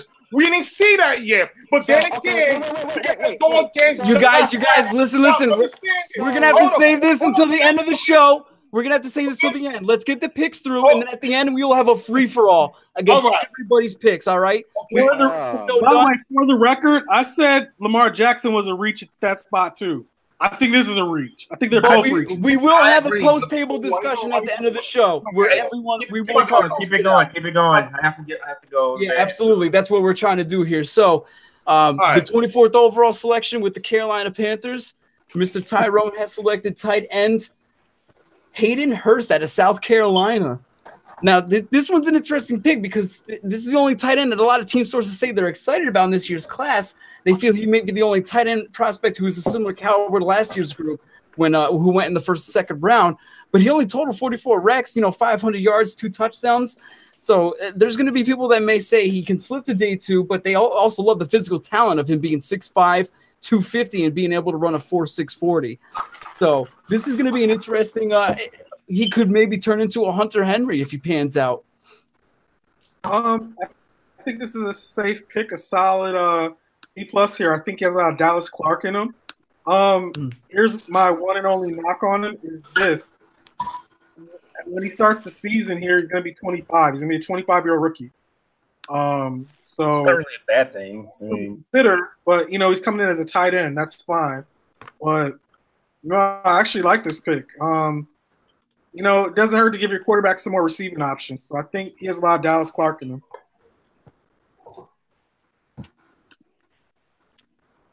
All right, and then we're gonna Jason, you're on the clock, just so you know, and then Ty. Let's hear it, Hayden. What you like about Hayden? Well, I think Olsen is getting old. Olsen got 2 years ago, 2 years left. And Cam's not really a guy who passes to receivers a lot anyway, so you definitely need to invest heavily in that tight position to give him good valves, get some good security blankets in that offense. My opinion, though, That's a good way to look at it too. Greg Olson's getting the back end of his career. Not a bad pick. I will say that for him, he needs to work as an inline blocker. He does need to work on that, but otherwise, again, he could start him right now. He'll be pretty good for that team. As we wait for Jason's pick to trickle in here, do you think he's a better prospect, Dula, overall than Mark Andrews? They're neck and neck. Yeah, okay. You can make the argument for either. Yeah, if you throw Goddard in there too, they're about all the same. I think Hayden Hurst probably has the most upside out of all of them.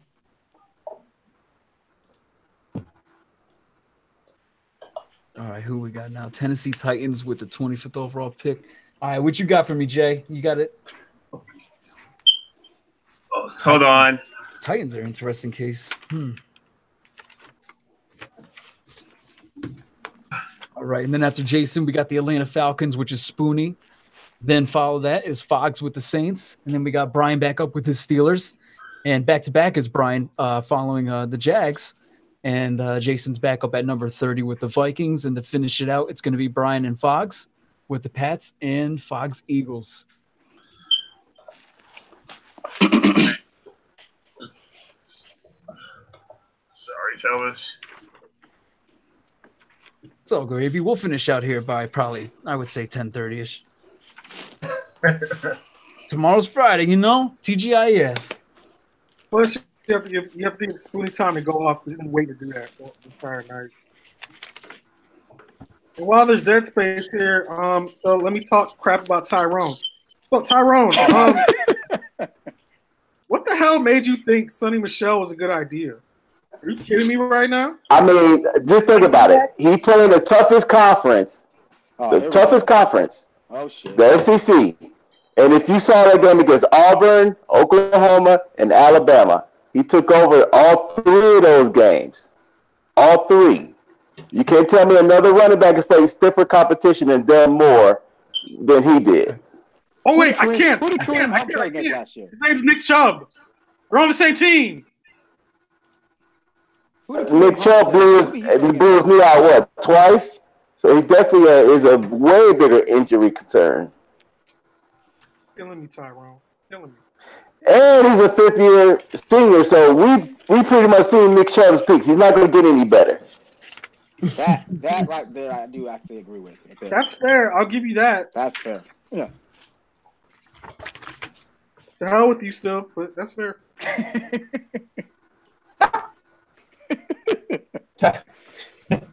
Oh, man. What about the next pick? Tyrone, you're impressive. You actually know some football. Hey, I'm trying to make 2 minute warning great again. That's all, man. All right, baby, here we go. Sorry about that. Just got the message in. All right, so with the next before we start talking cap and kneeling and all that shit, can we get back to football, please? Quickly. With the 25th overall selection in the 2018 draft, the Tennessee Titans and GM Jason are going to select linebacker Leighton Vander Esch at the Boise State. Now, this is a guy, he's getting some comparisons to Carlo Dansby, early version. He's a loose-hipped, instinctive linebacker. Played in 2017 like he had a GPS tracker on the football. His production totals against both the run and the pass are rare for being a first-year starter. And with a frame that is primed for more muscle, his NFL ceiling is very high. So he might benefit from a reduced role in his rookie season while he improves his strength and becomes more skilled on taking on the blocks. But he's going to be an every-down linebacker with very good starting potential. Carl Dansby, Sean Lee may even come to mind if he gets to that ceiling. Sean Lee's a very dominant linebacker. What you got for us, Dula? Yeah, again, this is a one-year wonder out of Boise State. Mm-hmm. But, what a great year he had. He played himself into the first round of the NFL draft. He has to get a little stronger. He does need to get a little more on his frame. He's probably going to be an inside linebacker. But, yeah, he's a 3-down linebacker. He'll help you in the run and the pass. I think, again, he has to learn how to use his hands and separate and get off blocks a little better. I think this is a solid pick. I'd give it a solid B+. It does address a need for Tennessee, and I like the pick. Good stuff. What you got for us, Jay? Like I said, one thing I didn't like about Vander Esch was he didn't have a lot of time as a starter in college, but when I saw him on field, I was like, man, this guy is very, very instinctive. I mean, he breeds tackles. I mean, he's a tackling machine, and he'll be raw. He's a potential player, but at this point, I think everybody is. But I really like where this is going. And he'll improve that defense too, which was a very good defense last year, and it's only going to get better. So. I like it. All right, we're going to move on to the number 26 overall selection in the 2018 NFL Draft. The Atlanta Falcons and the GM Spooney will select offensive guard out of UTEP, Mr. Will Hernandez, 6'2", 340. He's a big boy. As a run blocker, he has heavy hands, and with the sheer power to the point of attack to generate movement, he gets under the pads of tackles and uses that strength to force them out of their gaps. He doesn't possess elite quickness and athleticism.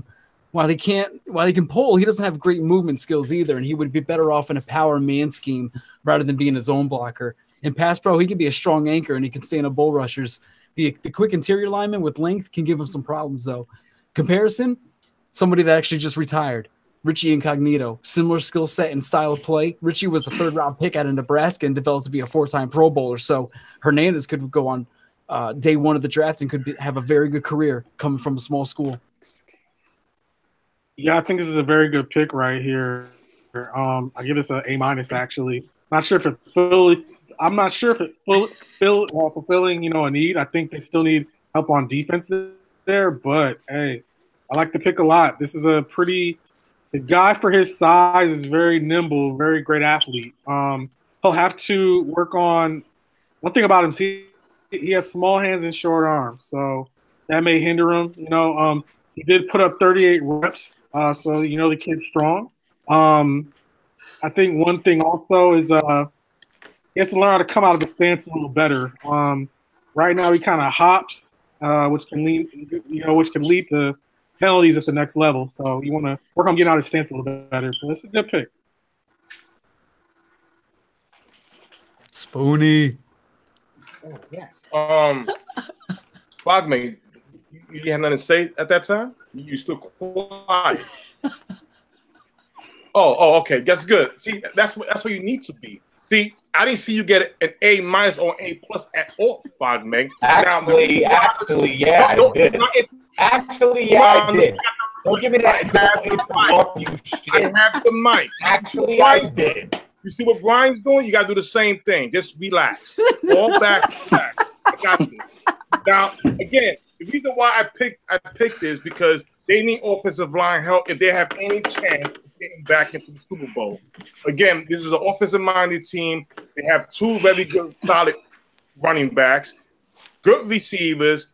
Matty Ice needs protection. This is why I picked the second or the third best guard, especially at number 26, where he plays the GOAT between number 15 and 20. So thank you, Draft Guru, Kyle, aka Della. Thank you. Yeah, keep your head down, man. Keep your head down. Oh, my head's down because.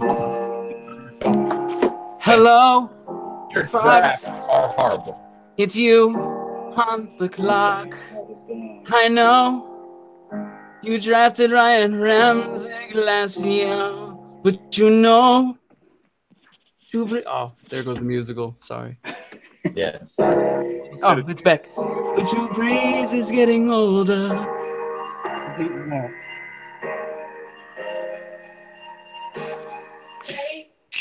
I was doing just fine before I met you. I talked Stop too much and that's an issue, but I'm Cut this off now. But I'm okay. Hey, tell your friends it was nice to meet them, but I hope Okay. I was going with the B. Oh, if I don't want to break your heart. Ooh, where are we? Ooh, nuh-uh, mister.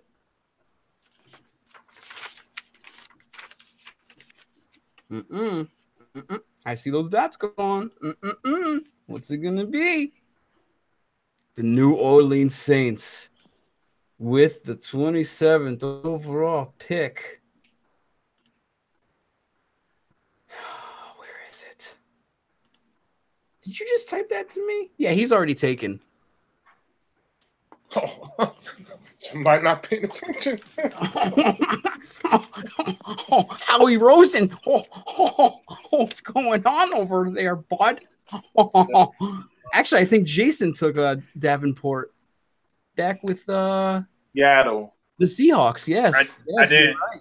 I took him with Seattle. Because Fogg robbed Vita Vea from him a pick prior with the Chargers. And if y'all pay attention, man, you know what? Foggs was busy. He was thinking of his next line against Spoonie. He was concentrating so much for that perfect savage line. Actually, I walked away. I didn't know.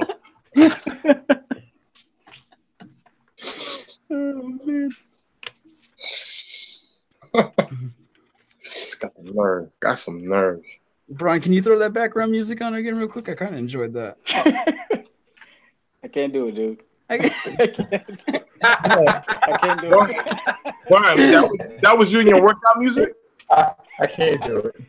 I have no comment on that.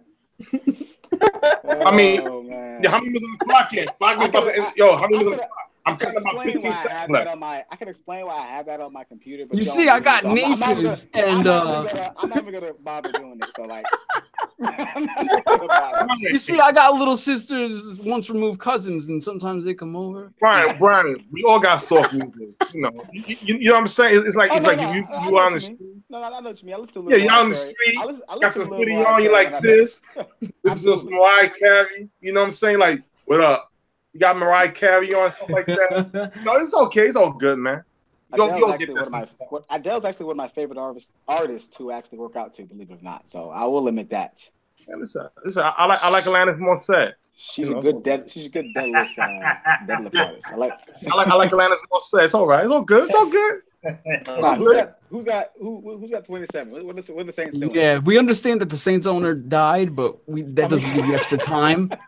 No, the fucking Saints owner didn't die. Wait, Fogmate. Is it? Wait, time out.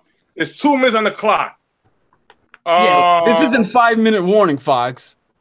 He has to forfeit his pick. He has to forfeit his BPA? Are we BPAing him? Yes, you have to. Because according to my stat sheet, that's I got my card in already. Can I put my pick in now? Come on, Fogman. Yeah, you can message me. I'll have it ready to go. Sam Hubbard, god damn it. I already picked him, so you can't take him. All right. With the 27th overall selection of 2010 NFL Draft, New Orleans Saints and GM Fogmake select Mr. Defensive End Sam Hubbard out of Ohio State University. 6'5", 266. He's got some good size to him, though. Hubbard, he can get after the QB.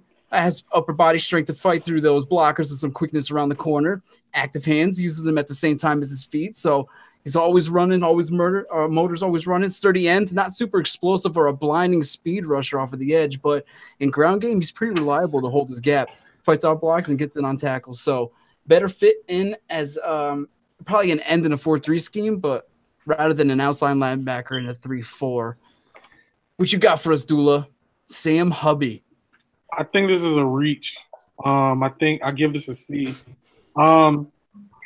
Big time production at Ohio State. Had some, good moments there. I think he's more of a worker than an athlete. I think a lot of his work, we talk about having a high motor. Talk about going nonstop, going hard. He'll do that for you. Well, I just think as an athlete, he's not there. He'll probably play base end, left end in a 4-3 scheme. He'll get a few sacks. He'll make some plays. I think he'll be a good, not great player. But I think this is a round 2 high for him. I'll say that. I don't think Fox is there, so we'll just go ahead and just fast forward real quick to the next pick. Oh, Fox, I'm sorry. I'm fucking here. Are you kidding me? Fucking sorry. Reality is the Saints defense as good. No shit. As good as it was last season, which made them average. They needed somebody that could be a pass rusher. So in all reality, getting Sam Hubbard I agree with Ola. It's a reach at the back end of the first round. But the guy is good. He's better than what he got out there.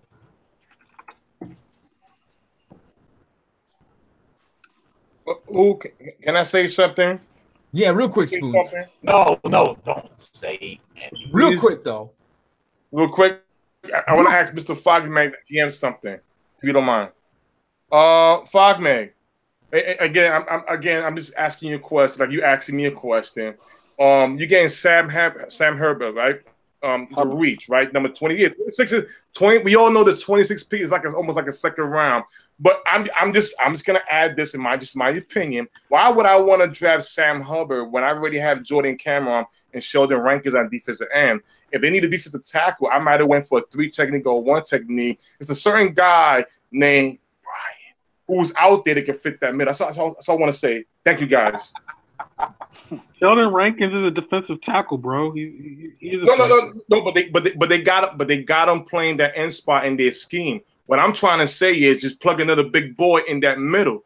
Maybe Sam Hubbard is on that. There's a reason why they're playing Rankins on that side. Sam Hubbard is kind of smallish.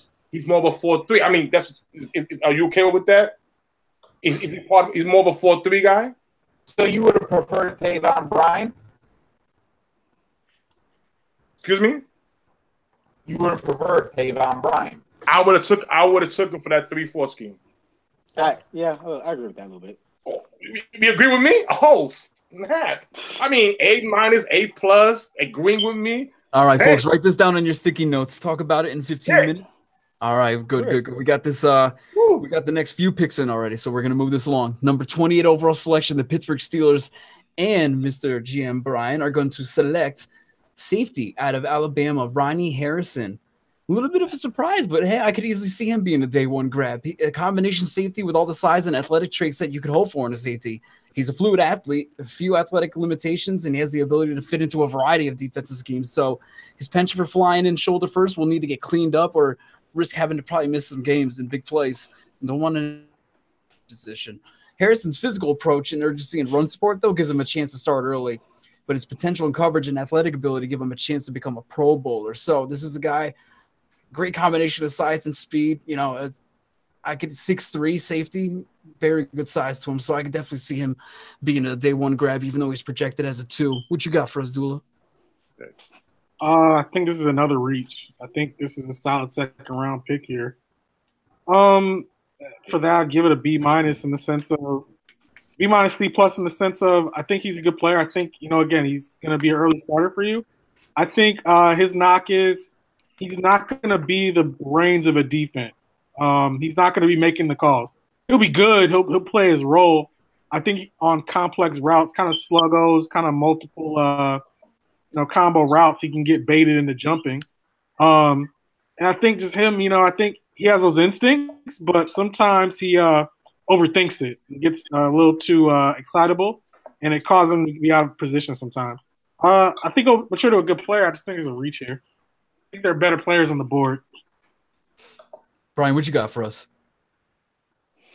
Well, I dropped it. I dropped it by knee. There probably are better players on the board. Actually, I'm sure there are. And like Frog, not Frog, but what Timothy said, like when you get to the bottom half of the draft, it is more or less the second round. And I think this is a pretty good pick for Ronnie Harrison to go. And like I said, it's a need for the Steelers. I mean, look, Mike Mitchell is God. As a Steelers fan, thank God. I mean, I was not a fan of Mike Mitchell at all, and I was not a fan of his mouth, of his bravado, his false bravado, if I like to say. I like Ronnie Harrison. He is a guy who leans over the shoulder too much. He's kind of a headhunter in Alabama.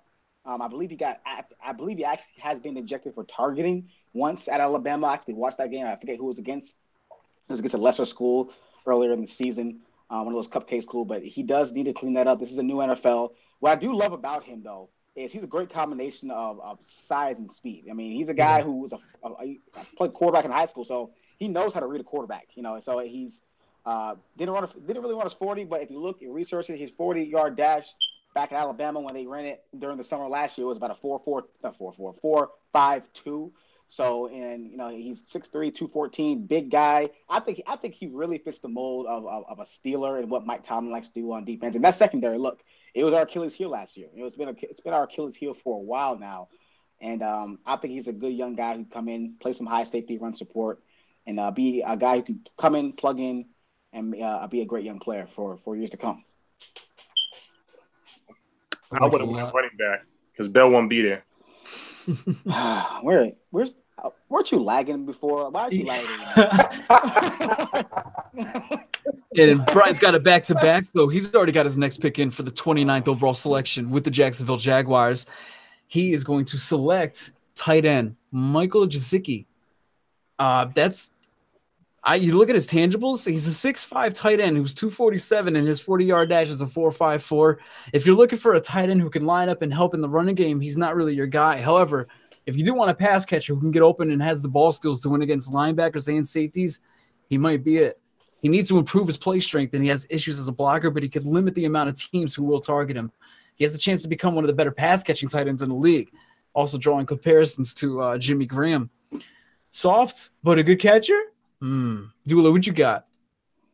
I think this is another steal at this point. Look, 6'5", 247, 41.5 vertical jump, 129 broad jump, that 20-yard shoulder 4.1. This guy's an athlete. He's a monster. Yeah. Think about that. A guy almost 6'6" with a 42-inch vertical. Wow. Good luck in the red zone. He's going to kill you in the red zone. I think also, I agree he's going to have to improve on his strength. Jimmy Graham seems about right. But man, I hate to see him in the red zone early. He's gonna hurt you. I think it's a wonderful pick. I give it an A. Reminds me a lot of Mercedes Lewis in his prime for Jacksonville. And that's who the guy. I was gonna say that's who they let go just recently is Mercedes Lewis, and who they need to replace. I think Michael Gesicki, former basketball player. I think it was. I want to say he was either a player of the year in basketball or all-time leading scorer. I can't remember which one it was, but he is an athlete. And one thing I'm looking at right now is his shuttle, and that shuttle is 4.1. His change of direction as being that big is very, very impressive. So his route running is going to be disgusting in the NFL. It's going to be amazing. Honestly, I'm going to throw out a comparison here. Jimmy Graham is a guy. I'm going to say he could be Gronk 2.0. I really believe he can be a guy who can dominate. He's not going to be as physical as Gronk. Gronk was kind of at another level physically, but a guy in the red zone who can be a matchup nightmare.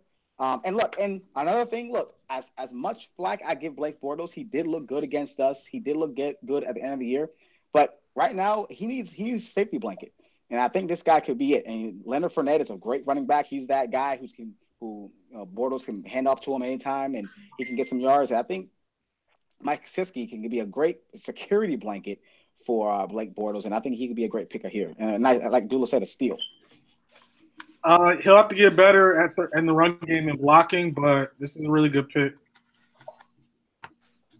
All right, good stuff. And the 30th overall selection with the Minnesota Vikings and GM Jason, they're going to select the center out of Ohio State, Billy Price, 6'4", 315. He's an effective blocker in the ground game, strong base, and he's able to move even heavy nose tackles with his leverage and upper body strength.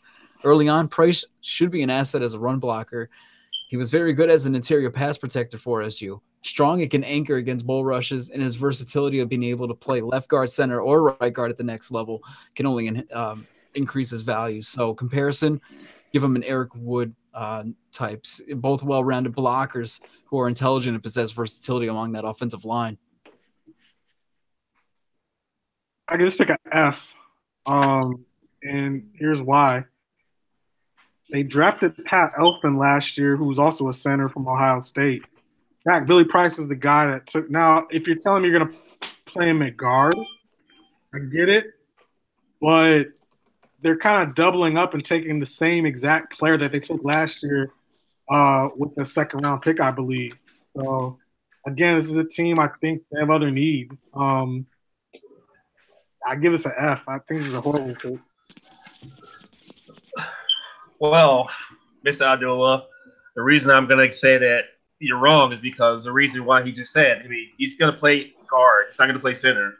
He's versatile, but he can play on different sides of the line. So, you want to fortify that front because you got Dalvin Cook who's going to run the football. He's going to be a monster coming out next year if he didn't get injured. So, I think this pick makes sense because they can slide him to this position. So, that's just why I look at it. I just love his athleticism, his his versatility. So All right, can't be mad at I that.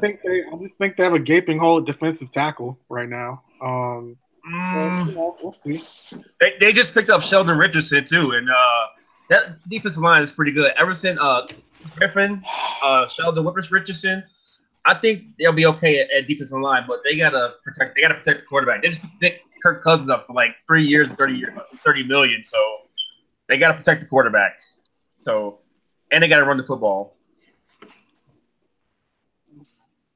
Can't knock it. All right, let's see. We got the last 2 picks that should be coming in, trickling in. We got 31 with Brian with the Patriots, and the last pick will be the Eagles with Mr. Foggs.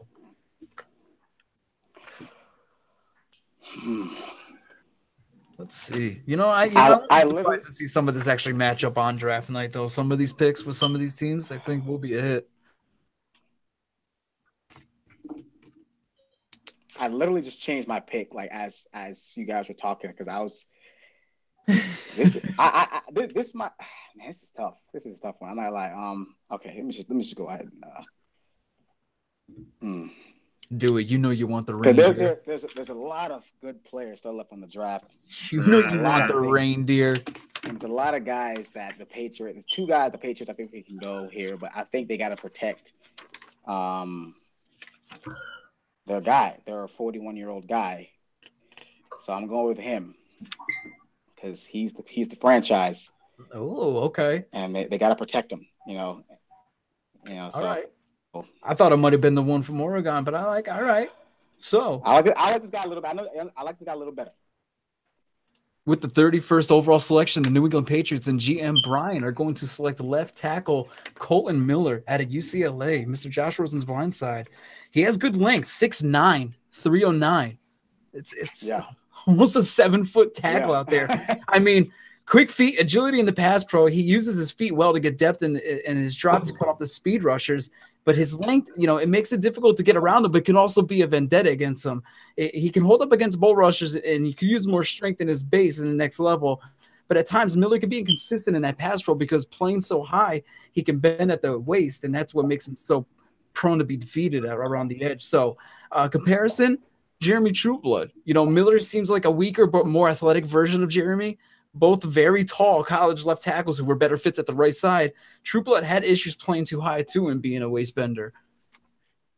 Yeah, I think, unfortunately, when you're 6'9", that's just going to happen. Right, exactly. You're actually going to play high because you're so tall. I give this pick a solid B. I mean, they lost Soldier, and they lose Cannon. They lose the right tackle as well. So I think he can come in and start on probably the right side. Perhaps he's a left tackle. I think I think right now the thing he has to work on not only just the playing high, but his overall hand speed. His hand speed's slow. He's slow to get his hand. Yeah. And that's why on the right side it's not bad. But if he's gonna play on the left side, he's gonna have to improve that. His overall just overall punch. That's gonna have to change too. But it's not a bad pick. I'll give it a B. Yeah, I chose him because, like I said before I even set my pick in, the Patriots need to protect their 41-year-old quarterback. And he still can play, but he's still 41.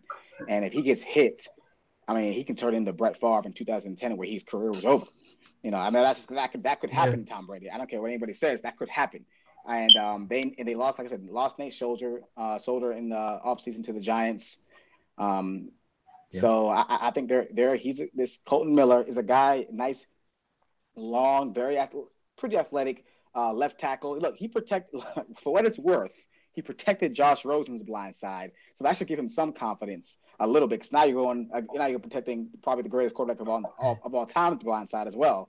So even though Josh Rosen got killed back there, but if you watch the film, it wasn't Colton Miller. Colton Miller held his own.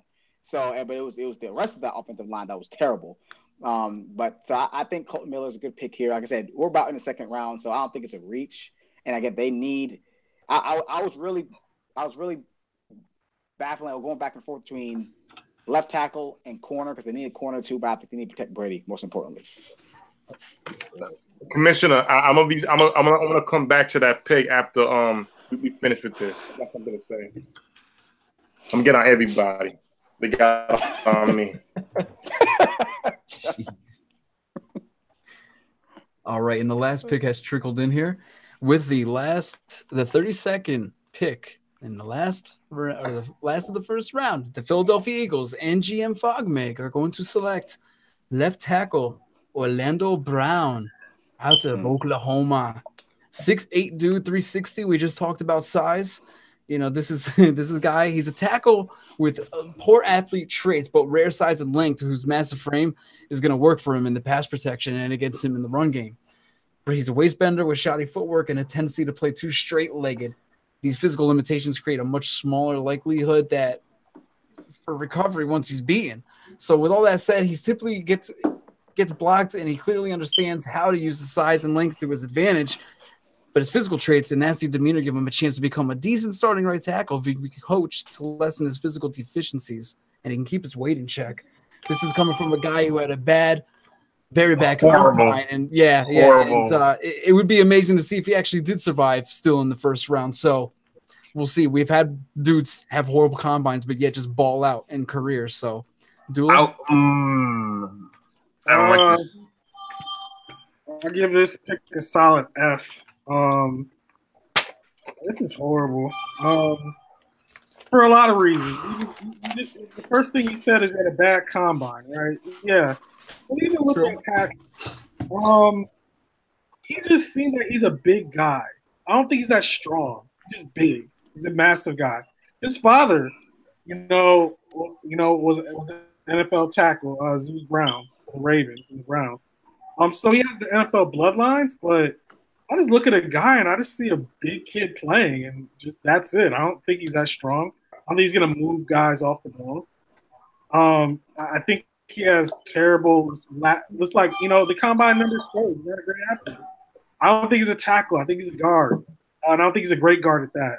I think this is a terrible reach. There are far better players in the league still. Fox, defend yourself. Jesus Christ. Look. I got your back, Frog. I hope so. I need help. Because I agree with Dola. But he's going to develop. And this is something that Philadelphia needs again. It's depth. It's all about depth. They got tackles. They got guards. So he's going to come in and he's going to basically be part of the depth chart. And he can develop into a tackle, hopefully. That becomes a starter and a viable guy that can pass protect. So, damn. Can I say something? I fucking hate the F. I hate the F grade from Villa. This guy's a C to B grade. It's not. Sorry.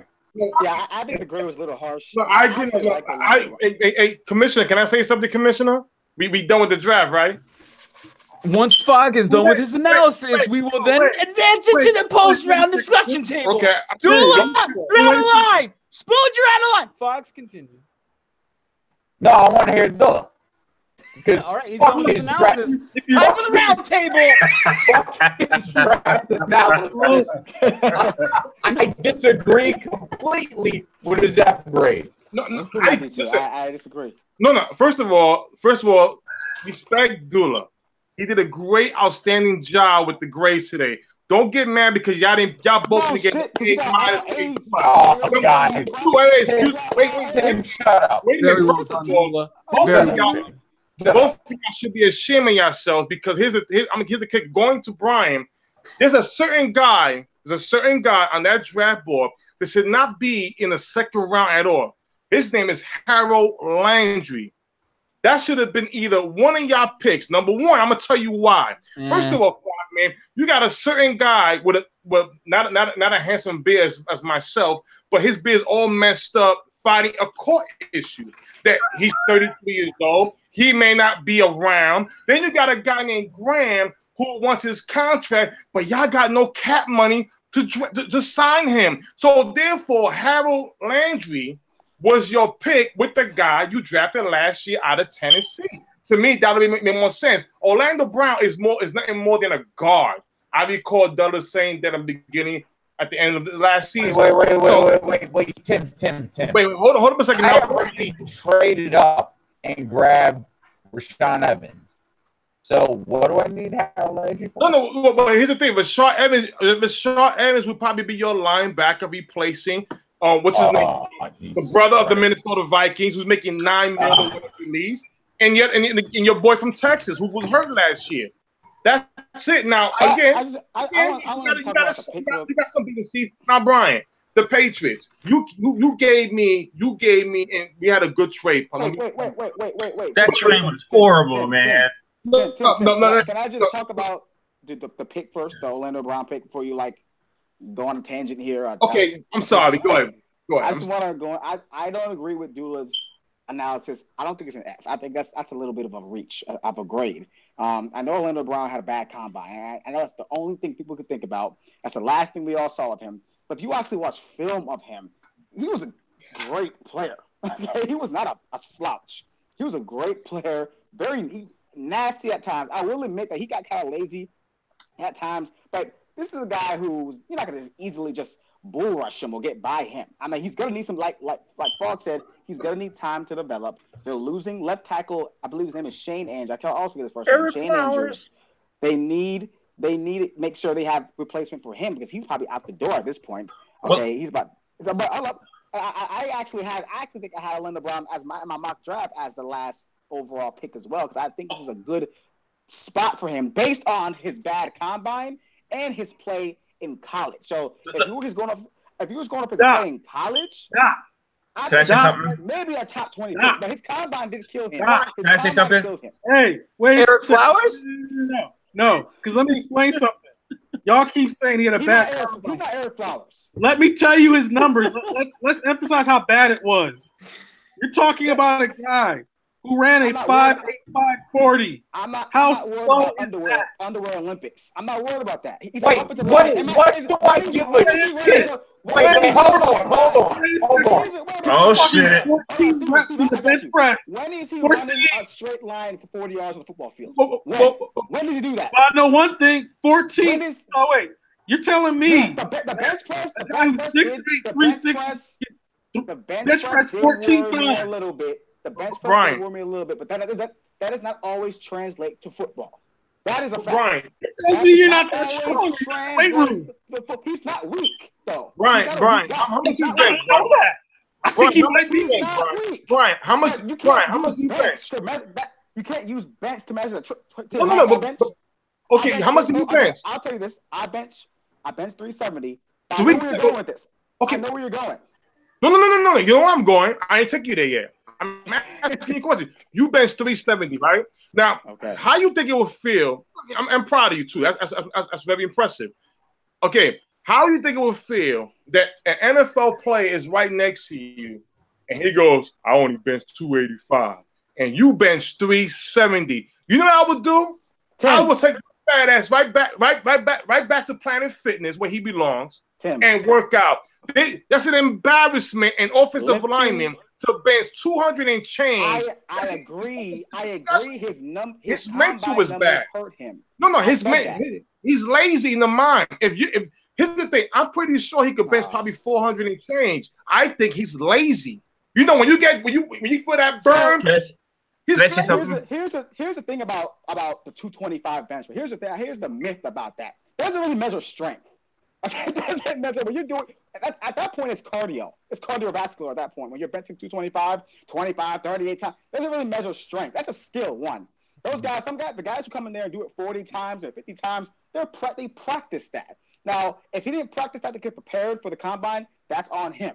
That's lack of preparation on him. But don't tell me this guy isn't strong. If you watch his film, don't tell me you're gonna watch. All right, let's hit Tyrone. Let's hit Tyrone. How they feel about that pick? I mean, if he's 350 pounds and can only bench 220, that's like a high school strength. That shows laziness. That shows his father had money, so that shows he has lack of fire to get any better and develop. I've already said his combine numbers hurt him, and I somewhat agree that maybe it was a lack of preparation on his part getting ready for the combine.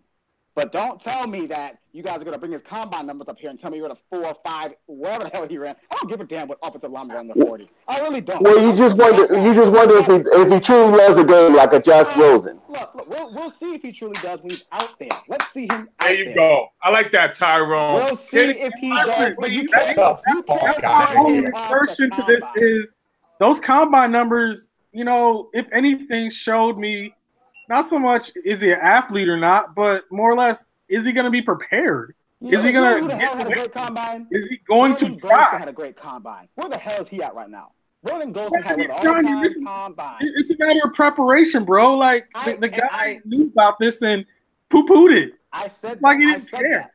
I said that. My point is, the way you guys are bashing him, the way you gave him an F. So basically, you giving him an F because of his combine. No, giving him an F because one, it's first of all, it's a luxury pick, as Fogmade said. You don't really need the tackle, but fine, okay. If you're telling me that you're gonna take a tackle to develop him, I'd give it a D, if anything, because Jesus Christ, Brian, it's not as if his father was an NFL player. He's been around the game. He knows this. He's a big kid, 6'8", 360. There hasn't been any reports. It's like he didn't prepare. There hasn't been any reports where he didn't love it, where it's been said he hasn't loved the game. Whether or not why he didn't perform well in the combine is beyond all of us. Maybe it was a lack of preparation, but you can't tell me that this draft was an F based on his combine numbers. That's crazy. No. I guess you did. You can, but that's insane. But Brian, and if you watch how he played, watch film about him. Are you fucking kidding me? Wait a minute. I don't think Della killed him. Yeah, but I don't think Della gave you the F grade because of who you pick. I think does the Eagle need that at that pick? Again, you already had a left tackle who came in for Jason Peters last year. That's pretty good right there. And he's going back to guard. He's a hold on, Fogman. Tackle, Hold on. Can I say something? Yeah, go ahead. Like I hear what both of you guys are saying about Brown. I actually agree with Brian because you can't really. His combine was just horrible. Like I thought, I'm like. Your combine can be that bad. I mean, you come in as a projected top tackle. You can't come in that bad, but like performance in the combine. Something's got to be wrong, right? But if you look at the tape, I mean, the tape shows that he's a pretty good player. But my question is this: who would you guys rather have, Connor Williams or Brown? Like, who's the better tackle? Because that's what I thought would have been the better pick. Connor Williams or Brown? He was the best tackle last season. I mean, the season before. I would pick. My only thing is that you guys are killing him for the combine because of his bench press, and I'm not even. But Brian, answer his question though, Brian. Answer his question though. That was a very good Orlando Brown or Connor Williams. That would solve the whole conversation right there. Honestly. I'll probably take Connor Williams, but my thing is there you go. No. But my thing, I'm not. Bogman got an F. I'm not defending that. That's kind of ridiculous. Based off his combine, I want you guys to do this for me. Here's your homework for me. Connor Williams is soft and gets pushed around. I want you to. He's a little bit light. He's light. You go research the guy. I don't know who it is. Research the guy who has the most bench press at that position ever. I got the answer. Marvin Harrison. I got the answer for you. Bro, I got the answer for you. He played for the Raiders. The offensive lineman who played for the Raiders had the best combine out of every O-line in history, and he's garbage now. He's a backup. No, I'm sorry. I meant Marvin Austin, the defensive tackle. I thought he was a record holder, and he was ass. He never even played. Yeah. The combine is good to measure on something. But you're literally basing. Like you're basing a grade off of him. Ryan, you didn't listen. I said the totality of it. He had a shitty combine. You look at him on tape, and you're wondering, is it did he get by because he's big, or is he really blocking people out here? But that's not really analysis. That's just like I see what I see. I see a guy who stuffed some guy. He wasn't bullied. He wasn't pushed around. He wasn't bullied. Okay, his punch, his punch. I hope he's not being pushed around. So I mean, but Brian, where he's taking where Fogg took him, actually, I think really makes sense. Yeah, I think the combine could hurt you. I really do, because it's the lack of preparation. But for you to give him an F, and you give some of these other grades, you gave like, Brian, are you serious? but Brian, bro, you saying combine? Tyrone and Sutton said two things. Tyrone said mental. You can bench anything you want. Do you have the mentality? No, hold on. He said just the mental. Things come out about that. The mental. Brian, hold on. They got the interviews. Mental is a big thing when it comes to playing football. Are you the type to give up? Are you the type to keep going forward? Remember, Rocky said all the time. Now, Sutton came out and asked another question. Connor Williams, or Orlando Brown. So that tells you right there, Fogmeg reached. That's what that is based on reached. Get out of here with this stuff. He got it. Listen, hey, congratulations for taking another flower. Because he had a bad combine. He's a taller Eric Flowers, Kyle. Thank you. He's a taller Eric Flowers. It's fine there. That's not it. All right, so how about this, Brian? How about this? And Fogman, let's bet something. Are y'all gonna bet that Orlando Brown will be drafted in the first round? Because I'm explaining something to now. Now remember, y'all gave me heat for taking Josh Allen at number 26. I like Josh Allen.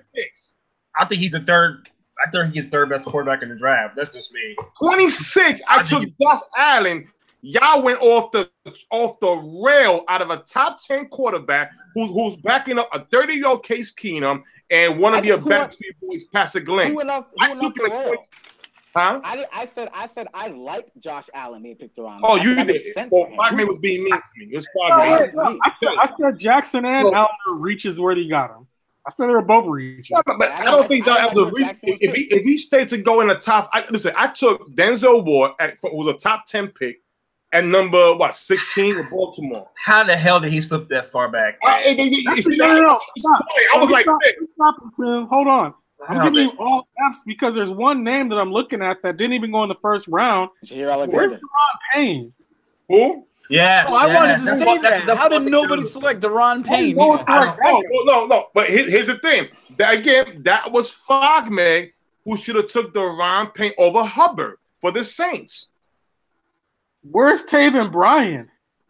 That's who I was surprised. Fogman should get an F. I got the A+ and A-. I win. Was Jair Alexander picked? Nah, what to decide? I wanted Deron Payne for Atlanta. I did want Deron Payne from Atlanta. I also wanted Josh Allen for Baltimore. I was thinking about taking him there, but then the Zen War was right there. Dallas, I wanted Deron Payne. Where's Justin Reed? Where's Mo Hurst? Oh, Hurst got the condition though, right? I'm not a big fan of Hurst, honestly. Like clear. I thought some might sneak in, like Jesse Bates III out of Wake Forest or something too. Deron Payne really surprised me. Yeah, I wanted to say something about that too. I should take him over more. I want to take him because David Irving might not be there after next year. I like more. I would have had Courtland Sutton as this my second receiver. That's just me.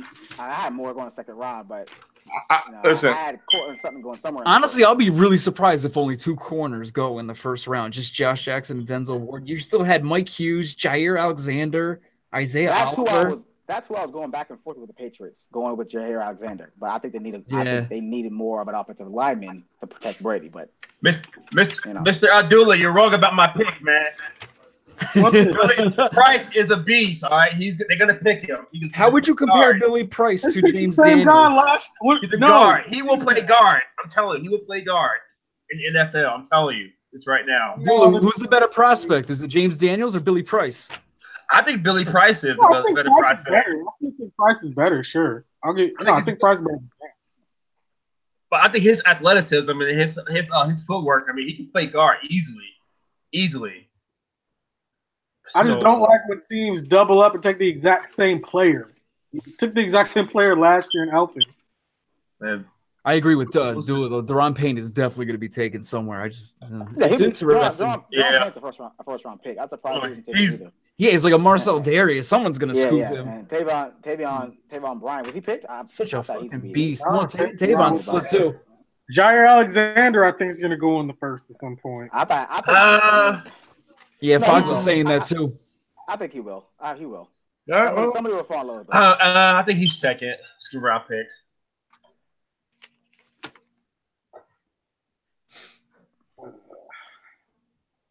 That'll be so interesting. Yeah, I wonder if will Mason Rudolph still be available after the first?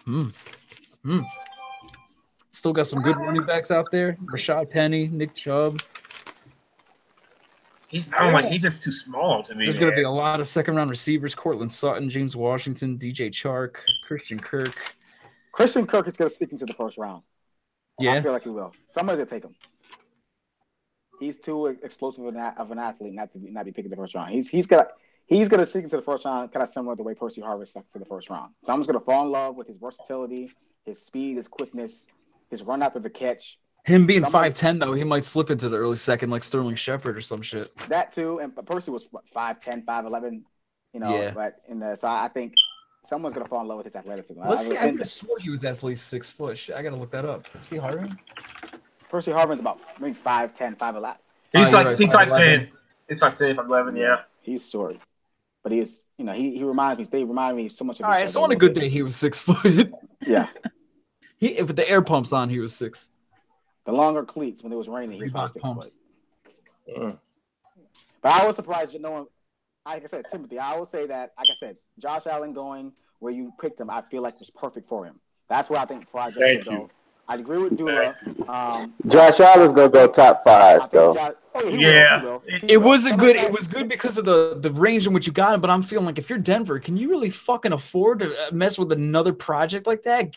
Paxton Lynch, Brock Osweiler. Now you're bringing in a Josh Allen, who's pretty much the same question mark. Paxton Lynch never loved the game he was Chad late. Kelly. They still got Chad Kelly on the roster. For what it's worth, I think if I had to pick a project, who's the better project? I think Josh Allen might be the better project. Yeah, I never liked Paxton Lynch. Then again, if Chad Kelly was healthy and he never had that injury, where would he have been selected in that draft class?